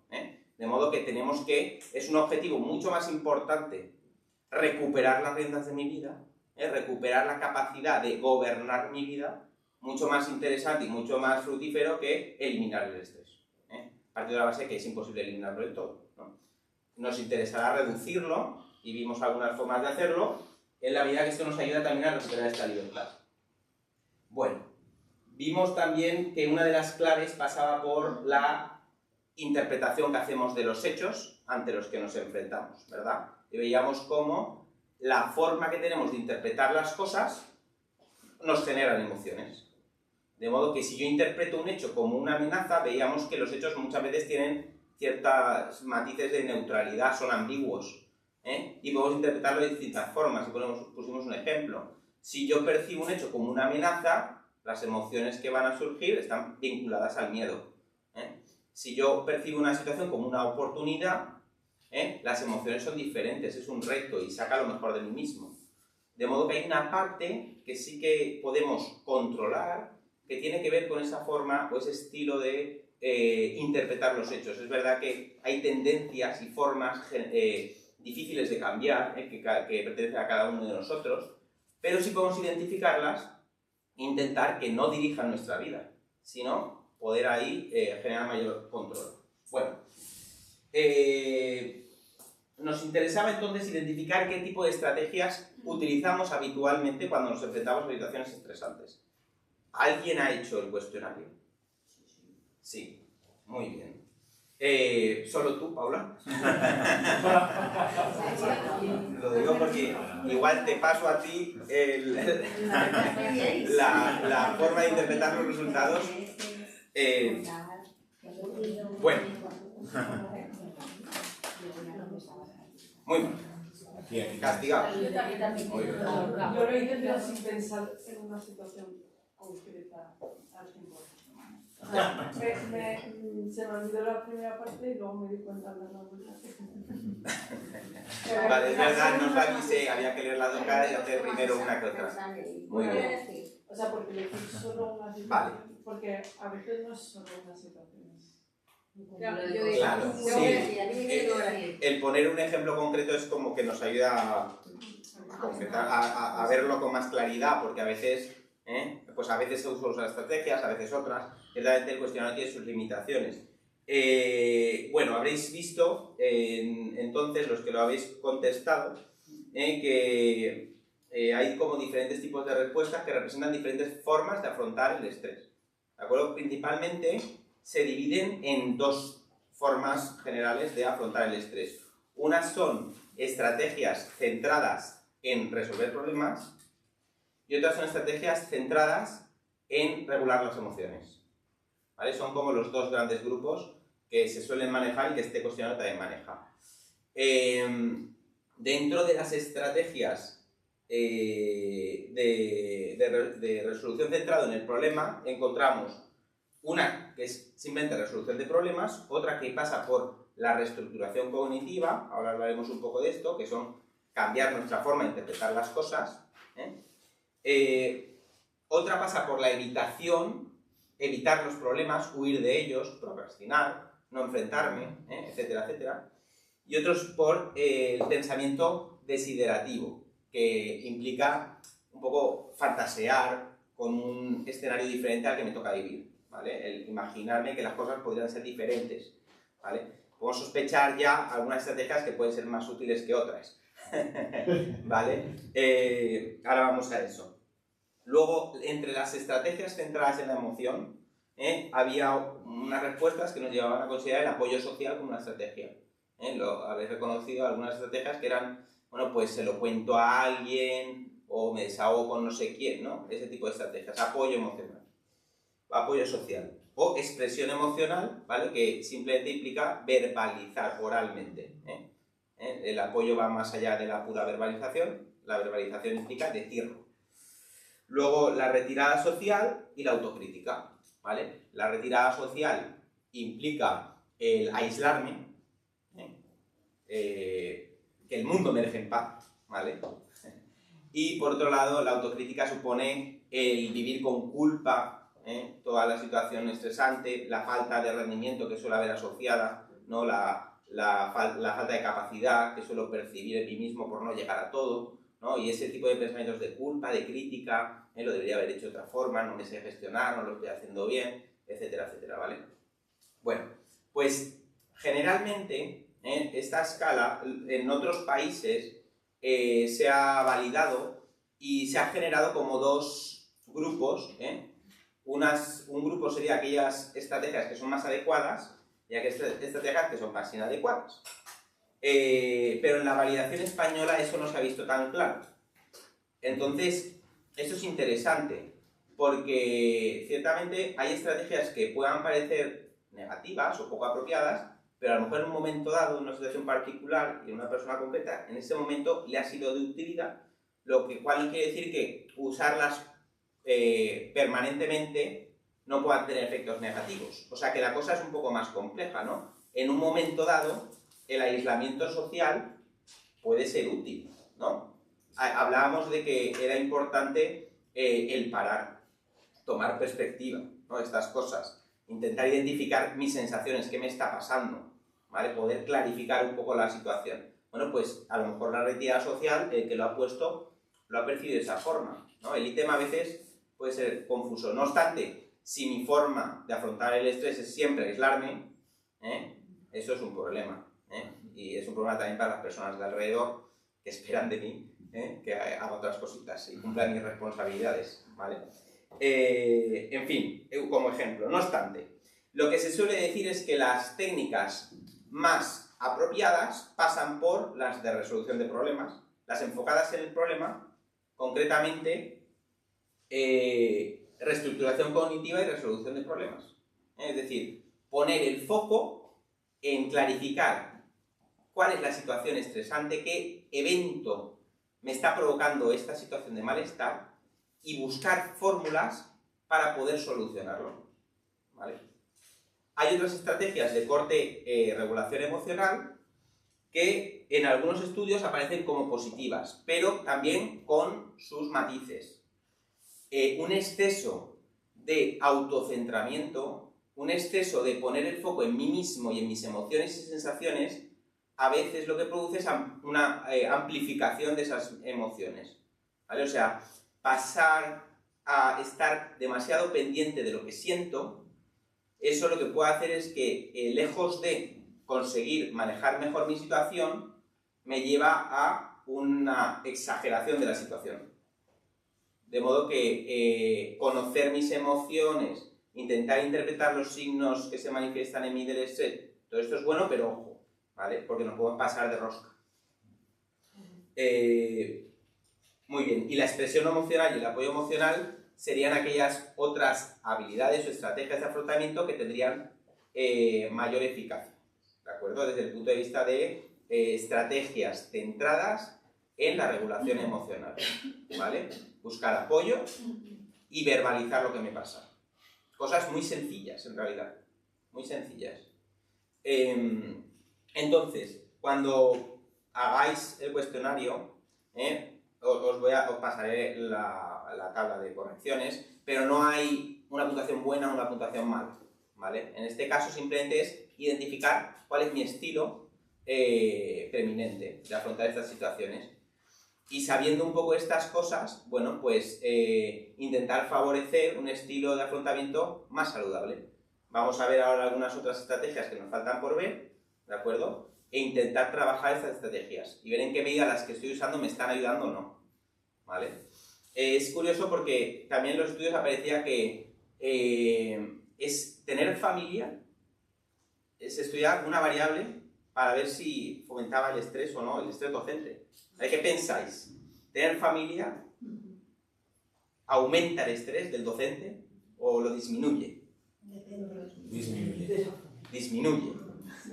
¿Por qué? En mi caso aumenta. A ver, va a ser que disminuye, pero yo creo que aumenta peor. A ver, ¿por qué dices que disminuye?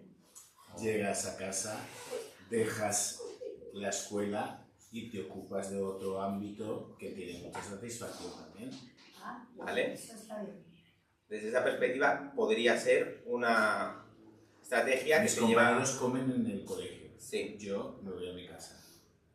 Llego a casa y ya dejo el colegio, veo a mi mujer, a mis hijos, tal, es otra cosa.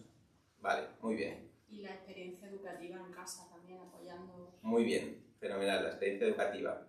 ¿Qué más? Yo creo que también te entrena un poco, porque, por ejemplo, yo creo que estoy más entrenada a lo mejor a aguantar situaciones que se me escapan de las manos, porque como las vivo a día en casa, si me pasa en el trabajo no me vuelvo tan loca, en plan, vale, esto es normal, ¿sabes? Vale, muy bien. Que va un poco con el tema de la experiencia educativa, ¿vale? Me genera habilidades y herramientas que las uso y empleo en mi ámbito laboral. ¿Y en qué medida puede añadir o aumentar el estrés? Bueno, pues que estás con niños, sigues con niños, vas del desorden al caos. Ya, efectivamente. De los gritos al desobeditismo, de las desobediencias al pasotismo, y en ese sentido, ¿no? A mí me genera saturación. Claro. Pero te ayuda a relativizar muchísimas cosas. Claro. También, sí. Yo, A ver. yo entiendo a Yago, pero yo he pasado una etapa. Mis hijos ya no son pequeños, pero yo creo que en realidad, si soy honesta conmigo misma, me ha ayudado siempre. Pero cuando eran pequeños, sin tener realmente la conciencia, yo relativizaba en sentido positivo situaciones y problemáticas de mis alumnos. Y hoy en día me sigue pasando lo mismo. Entonces, es verdad que a veces dices, no, más no, porque te quieres meter en una habitación o te quieres ir a un sitio donde no haya nadie. Y en tu casa hay mucha gente, ¿no? En mi casa sigue habiendo muchas personas. Pero a mí siempre me ha ayudado mucho esto, ver que, igual ahora decís, qué bonito, no, es que yo lo vivo así. O sea, estoy en la misión y sigo en la misión, pero de otra forma, aunque parecida, y vuelvo a la misión, y entonces es una manera de decir, donde esté, bueno, donde Dios te plante, florece. Y a mí esto es que me ayuda muchísimo. Muy bien. Y veo que a toro pasado digo, si he podido con todo esto cuando eran pequeños, enfermedades, no sé qué, bueno, no vengo a contar mi vida, pero yo ahora digo, ¿cómo? ¿Dónde? Pues porque efectivamente porque Dios capacita a los que llaman, no hay más. Aquí se puede decir. Muy bien. Entonces es una visión que a mí me gustaría haberme jubilado, ¿me entiendes? Pero aún no me toca. Pero al mismo tiempo digo, oh, cuidado, o sea, que te pierdes la vida. O sea, ahora toca estar aquí y no es tocar, sino... Yo ahora quiero más a mis alumnos que cuando empecé a trabajar. Yo lo sé, pero eso es por la edad. Vale, gracias por resituarme. Compártenos. Bueno, yo mi experiencia es, yo no tengo familia Sí. y he tenido momentos estresantes y momentos menos estresantes. Vale, O sea, mi caso es que no tengo familia. de acuerdo. Es decir, Entonces, no sé, me puedo comparar en casa, tal, pero también he tenido momentos estresantes. muy bien. O sea que desde luego es una variable que no es determinante, ¿no? Se puede vivir súper estresado, ¿no? Laboralmente estar quemado, sin tener familia y viceversa, y con familia, o vivir con el estrés común, nunca sin estrés, pero con el estrés común, con familia y sin familia. Es decir, no es determinante, sin duda. ¿Qué quería decir, Laura? No, que digo que después de días que tienen familia y yo no la tengo otra familia, tengo familia, pero no familia de hijos, pues que a lo mejor tenéis razón, que eso de la familia desestresa, porque yo me llevaba los problemas a casa de los alumnos, este que no ha hecho, el otro que no sé qué, y era un poco muy estresante para mí, porque no desconectaba, no sabía desconectar, y nunca he sabido desconectar.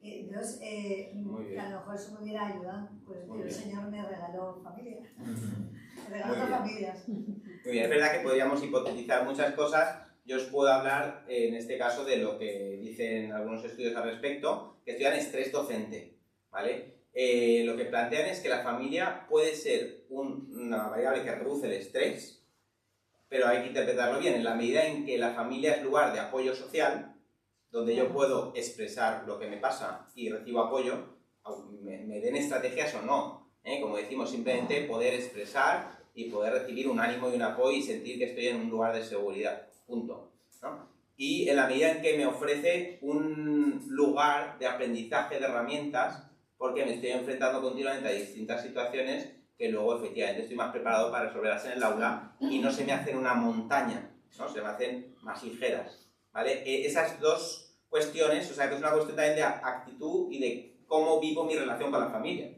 no solo si tengo familia o no.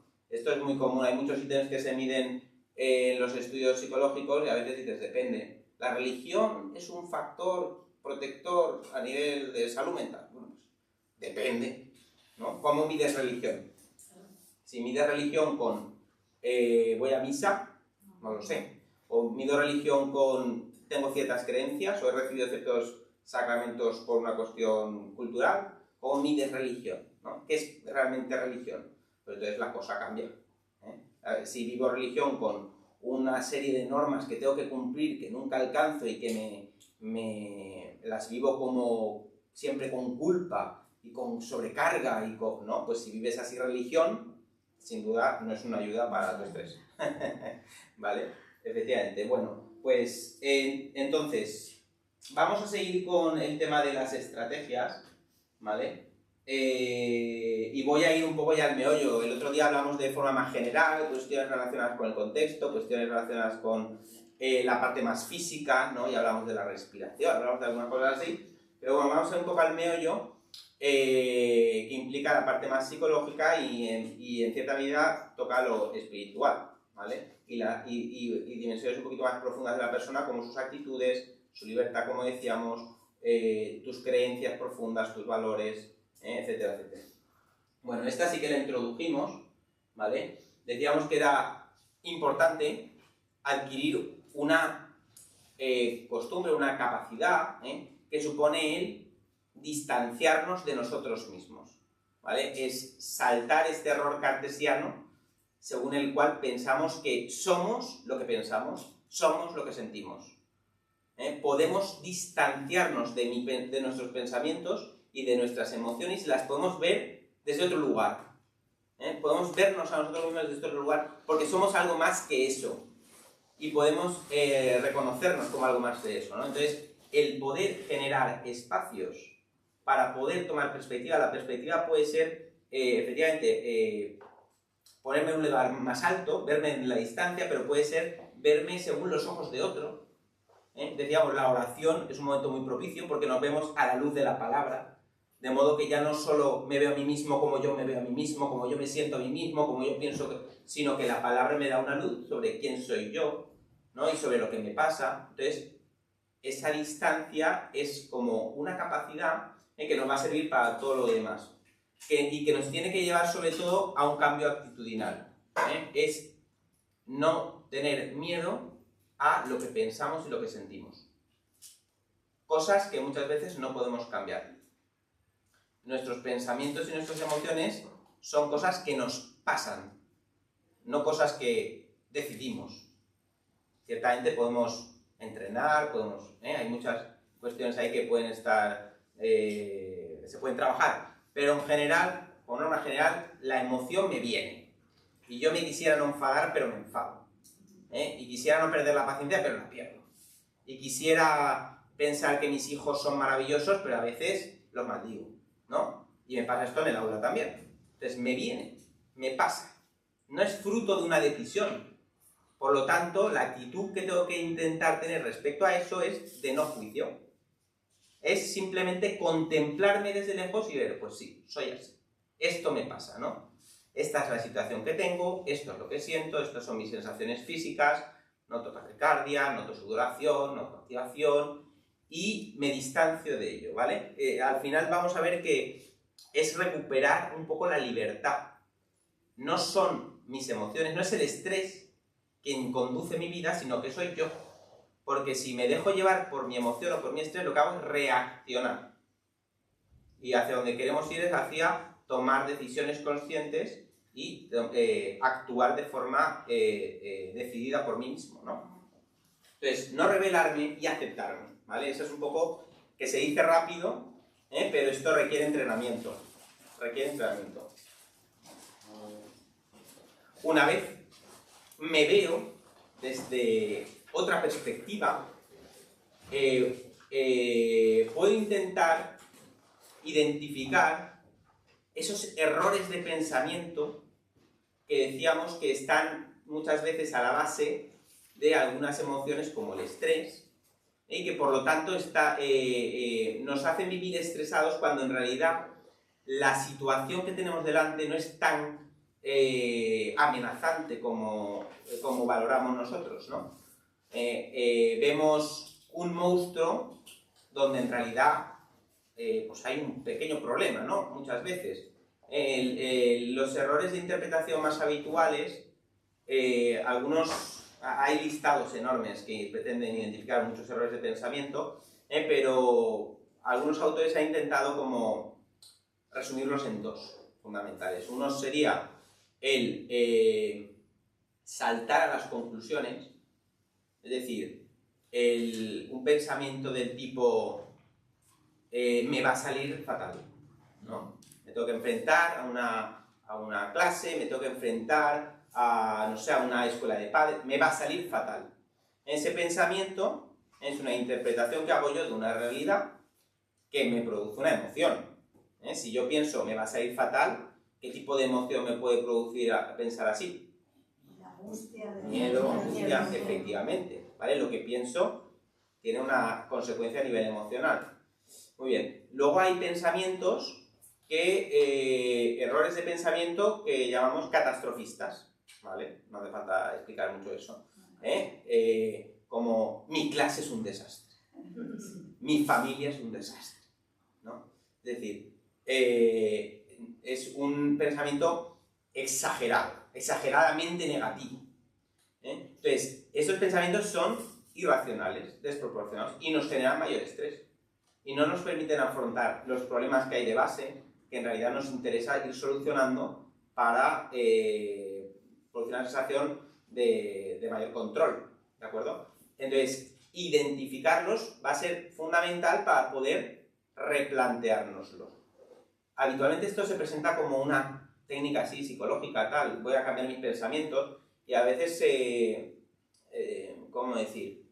Se puede infravalorar o se puede, no sé, es más difícil y más importante de lo que parece. Detrás se requiere una actitud de humildad. O sea, no es una cuestión cognitiva, no es eso. O sea, que yo esté dispuesto a replantearme si estoy equivocado o no en mi forma de ver la realidad, requiere humildad, ¿vale?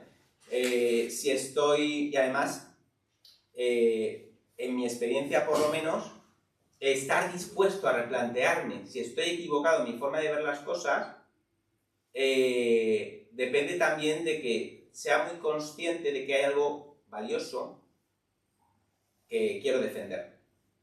No sé si me explico. Si estoy enfadado con mi mujer, por ejemplo, y yo estoy convencido de que tengo la razón, ¿qué me lleva a querer plantearme que a lo mejor estoy equivocado? O intentar valorar el punto de vista del otro. Sin duda, tiene que haber algo que me motive lo suficiente como para generar ese cambio dentro de mí, ¿no?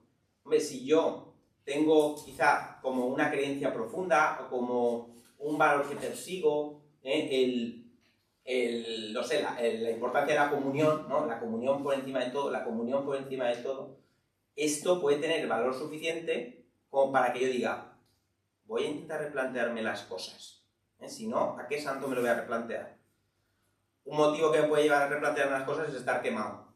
Y entonces me conviene, aunque sea por cuestión de salud, aceptar que me digan que a lo mejor me estoy equivocando. También puede ser, Pero la cuestión es que tiene que haber algo, un valor, algo que considero valioso, que me mueva a querer un cambio de actitud y un cambio de pensamiento, ¿de acuerdo? Entonces no se trata de un cambio de cromos, no se trata de, mira, tú piensas que no eres capaz, vamos a cambiar ese pensamiento, a partir de ahora piensa que todo lo que te propongas lo harás, ¿vale? Y se acabó, Esto no va así, ¿vale? Esto no va así, porque además lo que queremos es una reevaluación realista. O sea, no nos interesa una reevaluación optimista. Nos interesa valorar, uno, el grado de verdad que hay en mi pensamiento. O sea, ¿es verdad que mi clase es un desastre? ¿Es verdad que no soy capaz? ¿Vale? Eso es verdad. ¿Qué grado de verdad hay en eso? ¿No? Valorar el grado de utilidad de ese pensamiento. O sea, pensar así, ¿a qué me conduce? A estar siempre enfadado, a estar de mala leche, a estar bloqueado y no saber cómo resolver esta situación, ¿vale? El grado de verdad, el grado de utilidad, ¿vale? Entonces, lo que vamos a buscar es, bueno, pues, un pensamiento alternativo, pero realista, no al azar. Bueno, vamos a elegir, te doy una lista de pensamientos, elige uno, el que más te guste. No, vamos a valorar. ¿Qué es la verdad? ¿Cuál es la verdad? ¿Realmente no eres capaz? Vamos a ver tu aula. ¿O realmente es un desastre tu aula? Vamos a ver qué cosas hay que están bien, qué cosas hay por mejorar, ¿no? Y buscamos un pensamiento más realista. Bueno, pues estoy en proceso de cambiar algunas cosas que me están costando en mi aula, ¿no? No lo sé. Quizá este no es demasiado, no es poderoso, hace falta que tenga un poco más de eslogan, ¿no? Pero la cuestión es, voy a empezar a pensar de otra forma, Estoy en proceso de mejorar una situación que me cuesta en mi clase. Bueno, pues ese es el pensamiento que voy a reforzar, no el otro, ¿vale? Muy bien, y un pensamiento que me lleve hacia la resolución del problema, Bueno, claro, por eso decía, clarificar los valores es muy importante para ser flexible mentalmente, El clarificar que para mí lo primero es la comunión me ayuda a flexibilizar mi forma de pensar sobre los conflictos que tengo delante, ¿no? Si clarifico para qué soy maestro, ¿no? Y que para mí por delante todo está el bien de los niños, ¿vale? Pues quizá eso me hace replantearme algunas cuestiones sobre la logística del aula que no estoy ahora manejando muy bien, ¿no? Muy bien. Vale, bueno. Entonces, respecto a esta cuestión, hay dos estrategias clásicas, que los que conocen a Viktor Frankl conocerán también, que van también un poco más allá. No es solo cambiar mi forma de pensar, sino que implican un cambio actitudinal, un cambio hacia la vida, un cambio hacia las situaciones a las que me enfrento, ¿no? Una de estas actitudes o estrategias, si queremos decirlo así, se llama la intención paradójica. ¿Os suena la intención paradójica? Bueno, consiste en, o se basa en una lógica, y es que no podemos temer y desear un objeto al mismo tiempo. ¿Vale? Decíamos que a la base de nuestras ansiedades y estreses está el miedo. Temo quedarme en blanco en la escuela de padres, ¿no? Me da pavor. Si me quedo en blanco, qué vergüenza lo que van a pensar de mí los padres. Voy a perder toda la autoridad con los niños. Imaginaos la cadena de pensamientos que estamos elaborando, ¿no? Es horrible, voy a perder toda la autoridad, en fin, ¿cómo me voy a sentir? Efectivamente, muy ansioso, muy estresado, y una situación cotidiana se vuelve una verdadera montaña. Pues no se puede desear y a la vez temer un objeto a la vez. Esta es la lógica que hay detrás. Entonces, ¿qué propone Frankel? Desea aquello que temes, cuando efectivamente se trata de algo que has identificado como desproporcionado. No, si nos vamos a... En fin, no hace falta ir ahí. Cuando has identificado que efectivamente hay un problema en tu forma de interpretar las cosas. Bueno, pues... Y además hacerlo con humor. Porque él también dice, un objeto no puede generar risa y miedo a la vez. Es imposible. De modo que procura que te dé risa. O sea, es como que ridiculiza al extremo o lleva al extremo tu miedo hasta el punto de que sea ridículo. ¿De acuerdo? De modo que esa persona que teme quedarse en blanco podría jugar un poco a esto. Bueno, pues mira, voy a intentar quedarme en blanco en la escuela de padres. Sí, parece absurdo, Parece absurdo. Hay gente que no entra muy bien en esta técnica, pero quien entra y le sirve. ¿Vale? Entra y le sirve. Sí, claro. Temo quedarme en blanco. ¿Vale? Es lo que me genera más ansiedad de la escuela de padres a la que me tengo que afrontar la semana que viene. Y llevo toda la semana con un nivel de ansiedad, activación, muy grande. Bien, ¿qué plantea a partir de la intención paradójica? Bueno, ese miedo, sinceramente, es desproporcionado, ¿no? Vamos a llevarlo al extremo. Primero vamos a intentar desearlo. Date cuenta, es como una forma de quitarle todo su valor, su importancia. Realmente eso es tan importante. Si es que nuestros miedos hoy en día son, en general, bastante poca cosa, me refiero. Bueno, pues quedarme en blanco, como si fuera el mayor fracaso que puedo experimentar. Entonces, bueno, pues vamos a cambiar la perspectiva, ¿no? Vamos a desear quedarnos en blanco. Es más, vamos a jugar incluso con ello, ¿vale? Vamos a proponernos 3 momentos de la charla de padres en la que vas a intentar quedarte en blanco. Más aún, incluso puedes empezar la charla hablando de eso y decir, bueno, he pensado que me voy a quedar en blanco algunas veces, ¿vale? Sí, es tomártelo con humor y desdramatizarlo. Ver que detrás el miedo provoca una cosa. El miedo normalmente cuando estamos en una experiencia de miedo, el miedo lo que tiende es a empequeñecernos y hacer grande al enemigo, al objeto temido. Lo hace muy grande, mucho más grande de lo que es. Y nosotros de repente nos vamos haciendo pequeños. ¿Vale? Entonces se trata de darle la vuelta a la cosa. Mira, ese miedo no es tan grande. Vale, vamos a jugar con él. Nos vamos a reír de él. ¿De acuerdo? Entonces, mira, incluso, bueno, pues busca otra estrategia, la que a ti te sirva, ¿no? Cuando te quedes en blanco, tú lo dices y lo expresas. Mira, estoy haciendo un estudio sobre cómo reaccionan las audiencias al silencio. ¿Vale?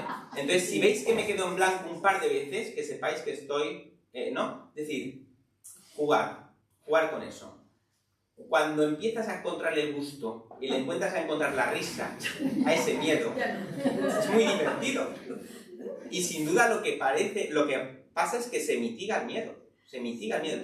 Tú no te rebelas ante el miedo, ojo, no te rebelas, porque la actitud de rebeldía, esa actitud de intentar luchar contra ese pensamiento temido, eso lo acrecienta. Hemos dicho que hay que pasar por aceptarlo. El miedo no queremos eliminarlo, queremos jugar con él. Está ahí, pero no soy yo. Él no dirige mi vida, voy a dirigirla yo, voy a recobrar la libertad. Entonces voy a llevar las riendas de mi vida, voy a jugar con ese miedo y llevarlo al ridículo. Oye, es que van a notar que empiezo a sudar. lo van a notar, se van a notar. Yo es que sudo mucho, ¿sabes? Lo van a notar. Bueno, pues, ¿y qué pasa si lo notan? No, pues se nota y lo van a ver y tal. Bueno, imagínate que no sé, la gente suda cuando habla, es bastante frecuente. Tú vas a ser el que más sude de todo el mundo. Imagínate que lo eres. Venga, vamos a jugar a que lo eres, ¿no? Y fantasea con que empiezas a sudar y se inunda la sala. Y la gente empieza a navegar y a nadar por la sala con tu sudor. ¿Vale? Entonces, entiendo que en algunas personas esta técnica genera escepticismo,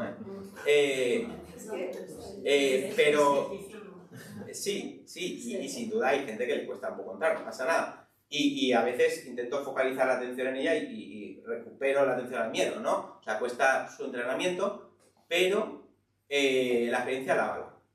La gente que entra, sin duda, acaba mitigando muchos miedos. Hombre, no desaparece el estrés, ya lo hemos dicho desde el principio, pero no domina mi vida.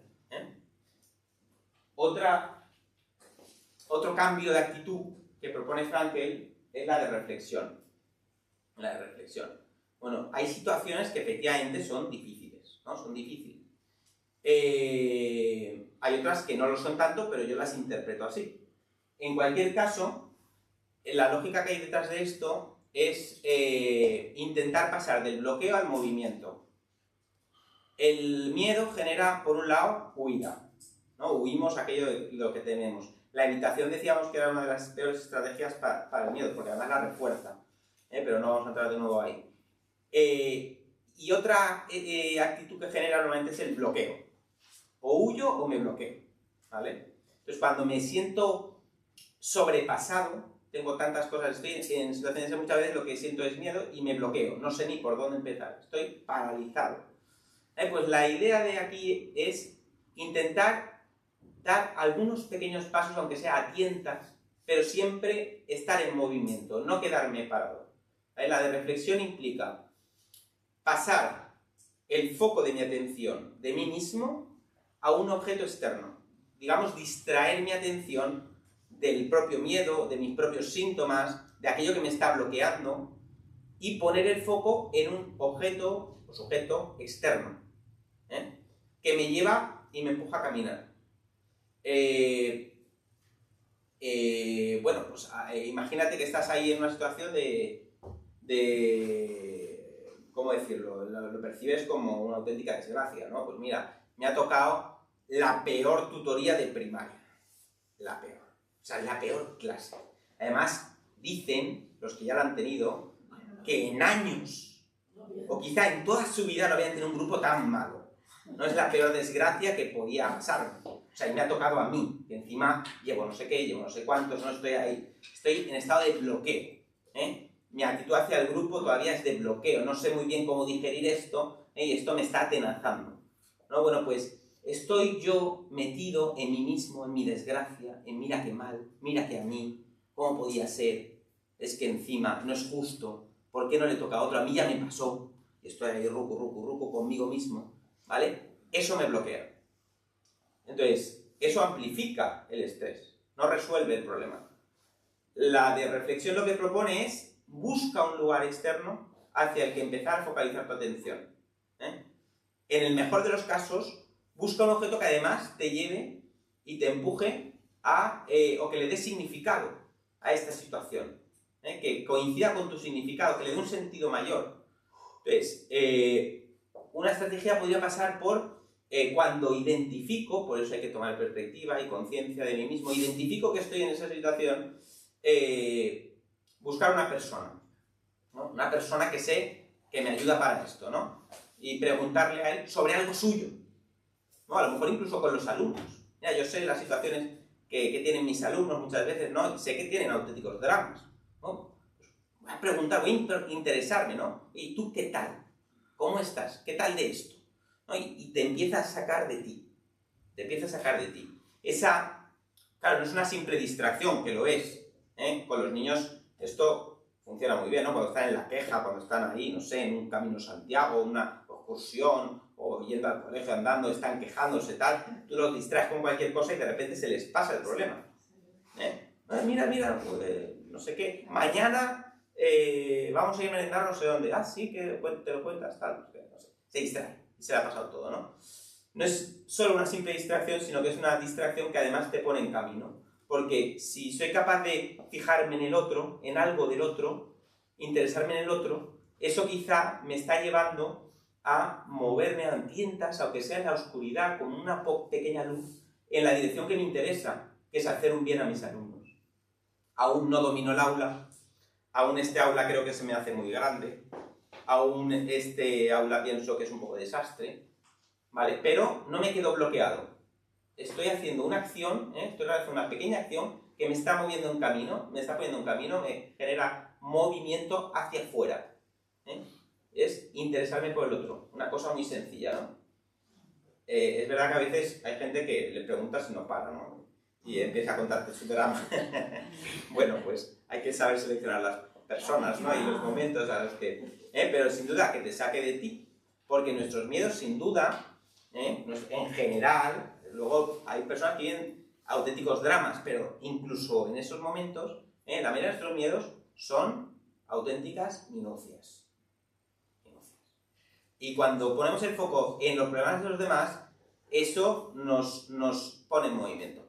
Disculpa, pero es que a veces ocurre que realmente en estos momentos hay situaciones muy complicadas. ¿Vale? Hay aulas realmente que yo ya no lo vivo porque estoy recién jubilada, pero tengo hijos y compañeros que lo están viviendo. Y realmente, ¿qué hace o cómo ayudar a estas personas que están en un aula donde hay un montón de casos difíciles, algunos de psiquiatra, o sea, Sí. y solo tienes que hacer de todo, no puedes atender al resto? O sea, ¿cómo ayudar a estas personas? Y me pregunto de gente que está en o sea, que ya todo el mundo está en esta situación. Entonces, ¿cómo ayudar a estas personas? Claro. Muy bien, o sea, hablar de otra cosa o focalizar en otro sitio, pero... Sí. No me sirve. Te sigo. Es que... Claro. Vamos viendo distintas estrategias, ciertamente hay problemas concretos que hay que resolver, ¿vale? Eso es así. Efectivamente, la semana pasada lo decíamos, ¿no? Los maestros hoy en día tenéis muchos motivos para estar estresados, ¿vale? Ciertamente. Son situaciones muy complicadas las que tenemos que enfrentar en clase. Hay cada vez más alumnado con problemas que requieren un tratamiento especializado para que no estoy preparado. La nueva forma de entender la inclusión, estos nuevos alumnos que nos han introducido en el aula ordinaria, la falta de recursos, situaciones que se me escapan, problemas de comportamiento, totalmente, efectivamente. Que las familias que no sepan algo de la situación, que todo recae sobre el maestro, que la familia muchas veces no colabora, todo recae sobre el maestro. Sí, efectivamente. ¿Qué hacen? Muy bien, bueno, lo que no se puede intentar resolver aquí es el problema de la sociedad. Pero lo que hacia donde vamos a ir ahora, y lo decíamos también el otro día, es a un cambio de actitud, ¿no? Decíamos, el estrés tiene una llamada, que hay que responder a esa llamada. Es no soy Dios, ¿no? El estrés me sitúa muy bien, o sea, no lo puedo todo, me sobrepasa la realidad. Ese cambio actitudinal ya es un gran comienzo, porque me ayuda a ajustar expectativas. O sea, no se trata de que resuelvas todos los problemas de tu alumnado, ni de que tengas una clase ideal, sino que hagas tu trabajo lo mejor posible con las capacidades y recursos que se te dan y que tienes. Y eso es un ajuste de expectativas. Porque si espero tener la clase que tenía antes, o la clase que yo me idealizo que debería tener, efectivamente, no voy a llegar. Sin duda, claro, lo que planteas es como muy general, ¿no? Depende el tipo de problemáticas que tenga mi alumnado, ¿no? Los problemas de conducta que tengan, pero hay que partir de ese cambio actitudinal, de esa forma diferente de ver las cosas. No soy Dios. Uno de los rasgos, no lo dije el otro día, decíamos, el estrés docente, la gente que más lo padece, por un lado, decíamos, tienen locus de control externo, es decir, las personas que más estrés docente padecen tienden a poner la responsabilidad sobre sus problemas en agentes externos, ¿no? Que a veces la tienen agentes externos, pero eso no resuelve nada, ¿no? Es que las leyes educativas, es que mira el equipo directivo, es que la situación que tengo, es que... No, ese foco no me soluciona absolutamente nada. Y luego otro elemento que no dije es las personas con rasgos más neuróticos, es decir, más perfeccionistas, más escrupulosas, que quieren tenerlo todo más atado, controlado, son las personas que también padecen más estrés, porque efectivamente tienden a un estándar que es inasumible. Entonces, claro que hay que analizar cada uno de esos problemas que tengo en el aula y hay que buscar soluciones, pero partiendo de una actitud nueva. Y es que no lo voy a poder controlar todo y no voy a conseguir la aula perfecta. No sé si había por ahí también una mano. A ver, Loli, lo digo porque a mí me ayuda mucho marcar unos objetivos grupales mínimos de funcionamiento del aula y objetivos individuales, uno por alumno o dos, pero muy sencillos. Es decir, el autista, ¿qué quiero que haga? Quiero que, por ejemplo, esté ordenado su espacio. Ese es el objetivo que voy a trabajar con él. De tal manera que si vas consolidando objetivos con los diferentes frentes, uno, pero lo asumes y lo consolidas, pasas a otro. Entonces, a mí me ayuda porque digo, a ver, para este que escriba bien, pero ¿qué tengo para que este escriba bien?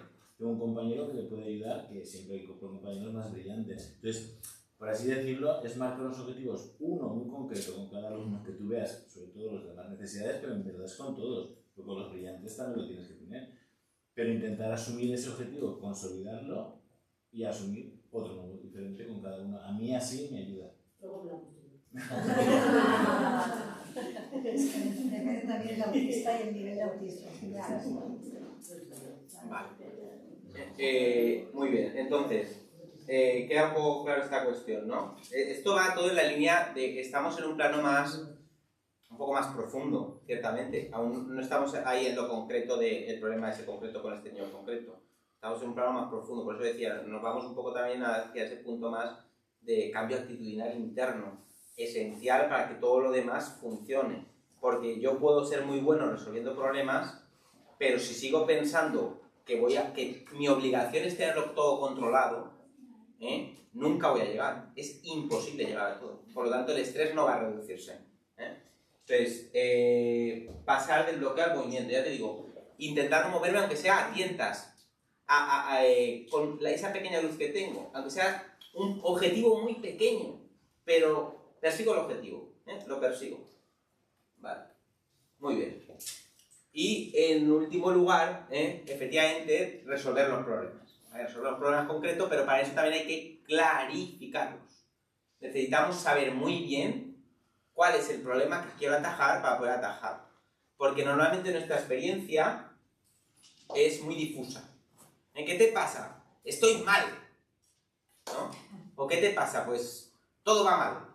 ¿Qué te agobia? Todo, ¿no? Estamos ahí un poco en ese... no me da la vida. No me da la vida. Todo está fatal. Entonces, necesitamos clarificar un poquito la cuestión, ¿vale? Con eso no hacemos nada. Entonces tenemos que conceptualizar los problemas, salir, y esta actitud que decíamos de tomar perspectiva vuelve a ser esencial, ¿vale? Mirar mi propia vida, mi propia situación desde otro ángulo e intentar objetivizar la situación, salir de mi subjetividad, de mi emoción. Esto no es fácil, insisto. Cuando estamos en un estado emocional, ese estado nos tiñe de color toda la realidad que observamos. Si yo estoy enfadado, todo lo veo negro, ¿no? Pero identificar, muy bien, estoy bajo los efectos de la ira.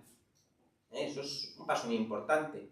Estoy bajo los efectos de la tristeza. Estoy bajo los efectos del estrés.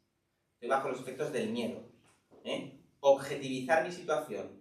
No soy la emoción. Puedo salir de ella y esperar a otro momento a tomar decisiones porque sé que bajo los efectos del miedo decido mal porque veo mal las cosas. Las veo como una amenaza.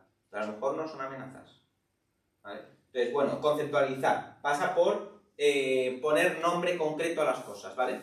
¿Cuál es diferente? Y eso también implica hacer como diseccionar la situación, ¿no? ¿Cuál es el hecho? ¿Cuál es mi pensamiento, interpretación?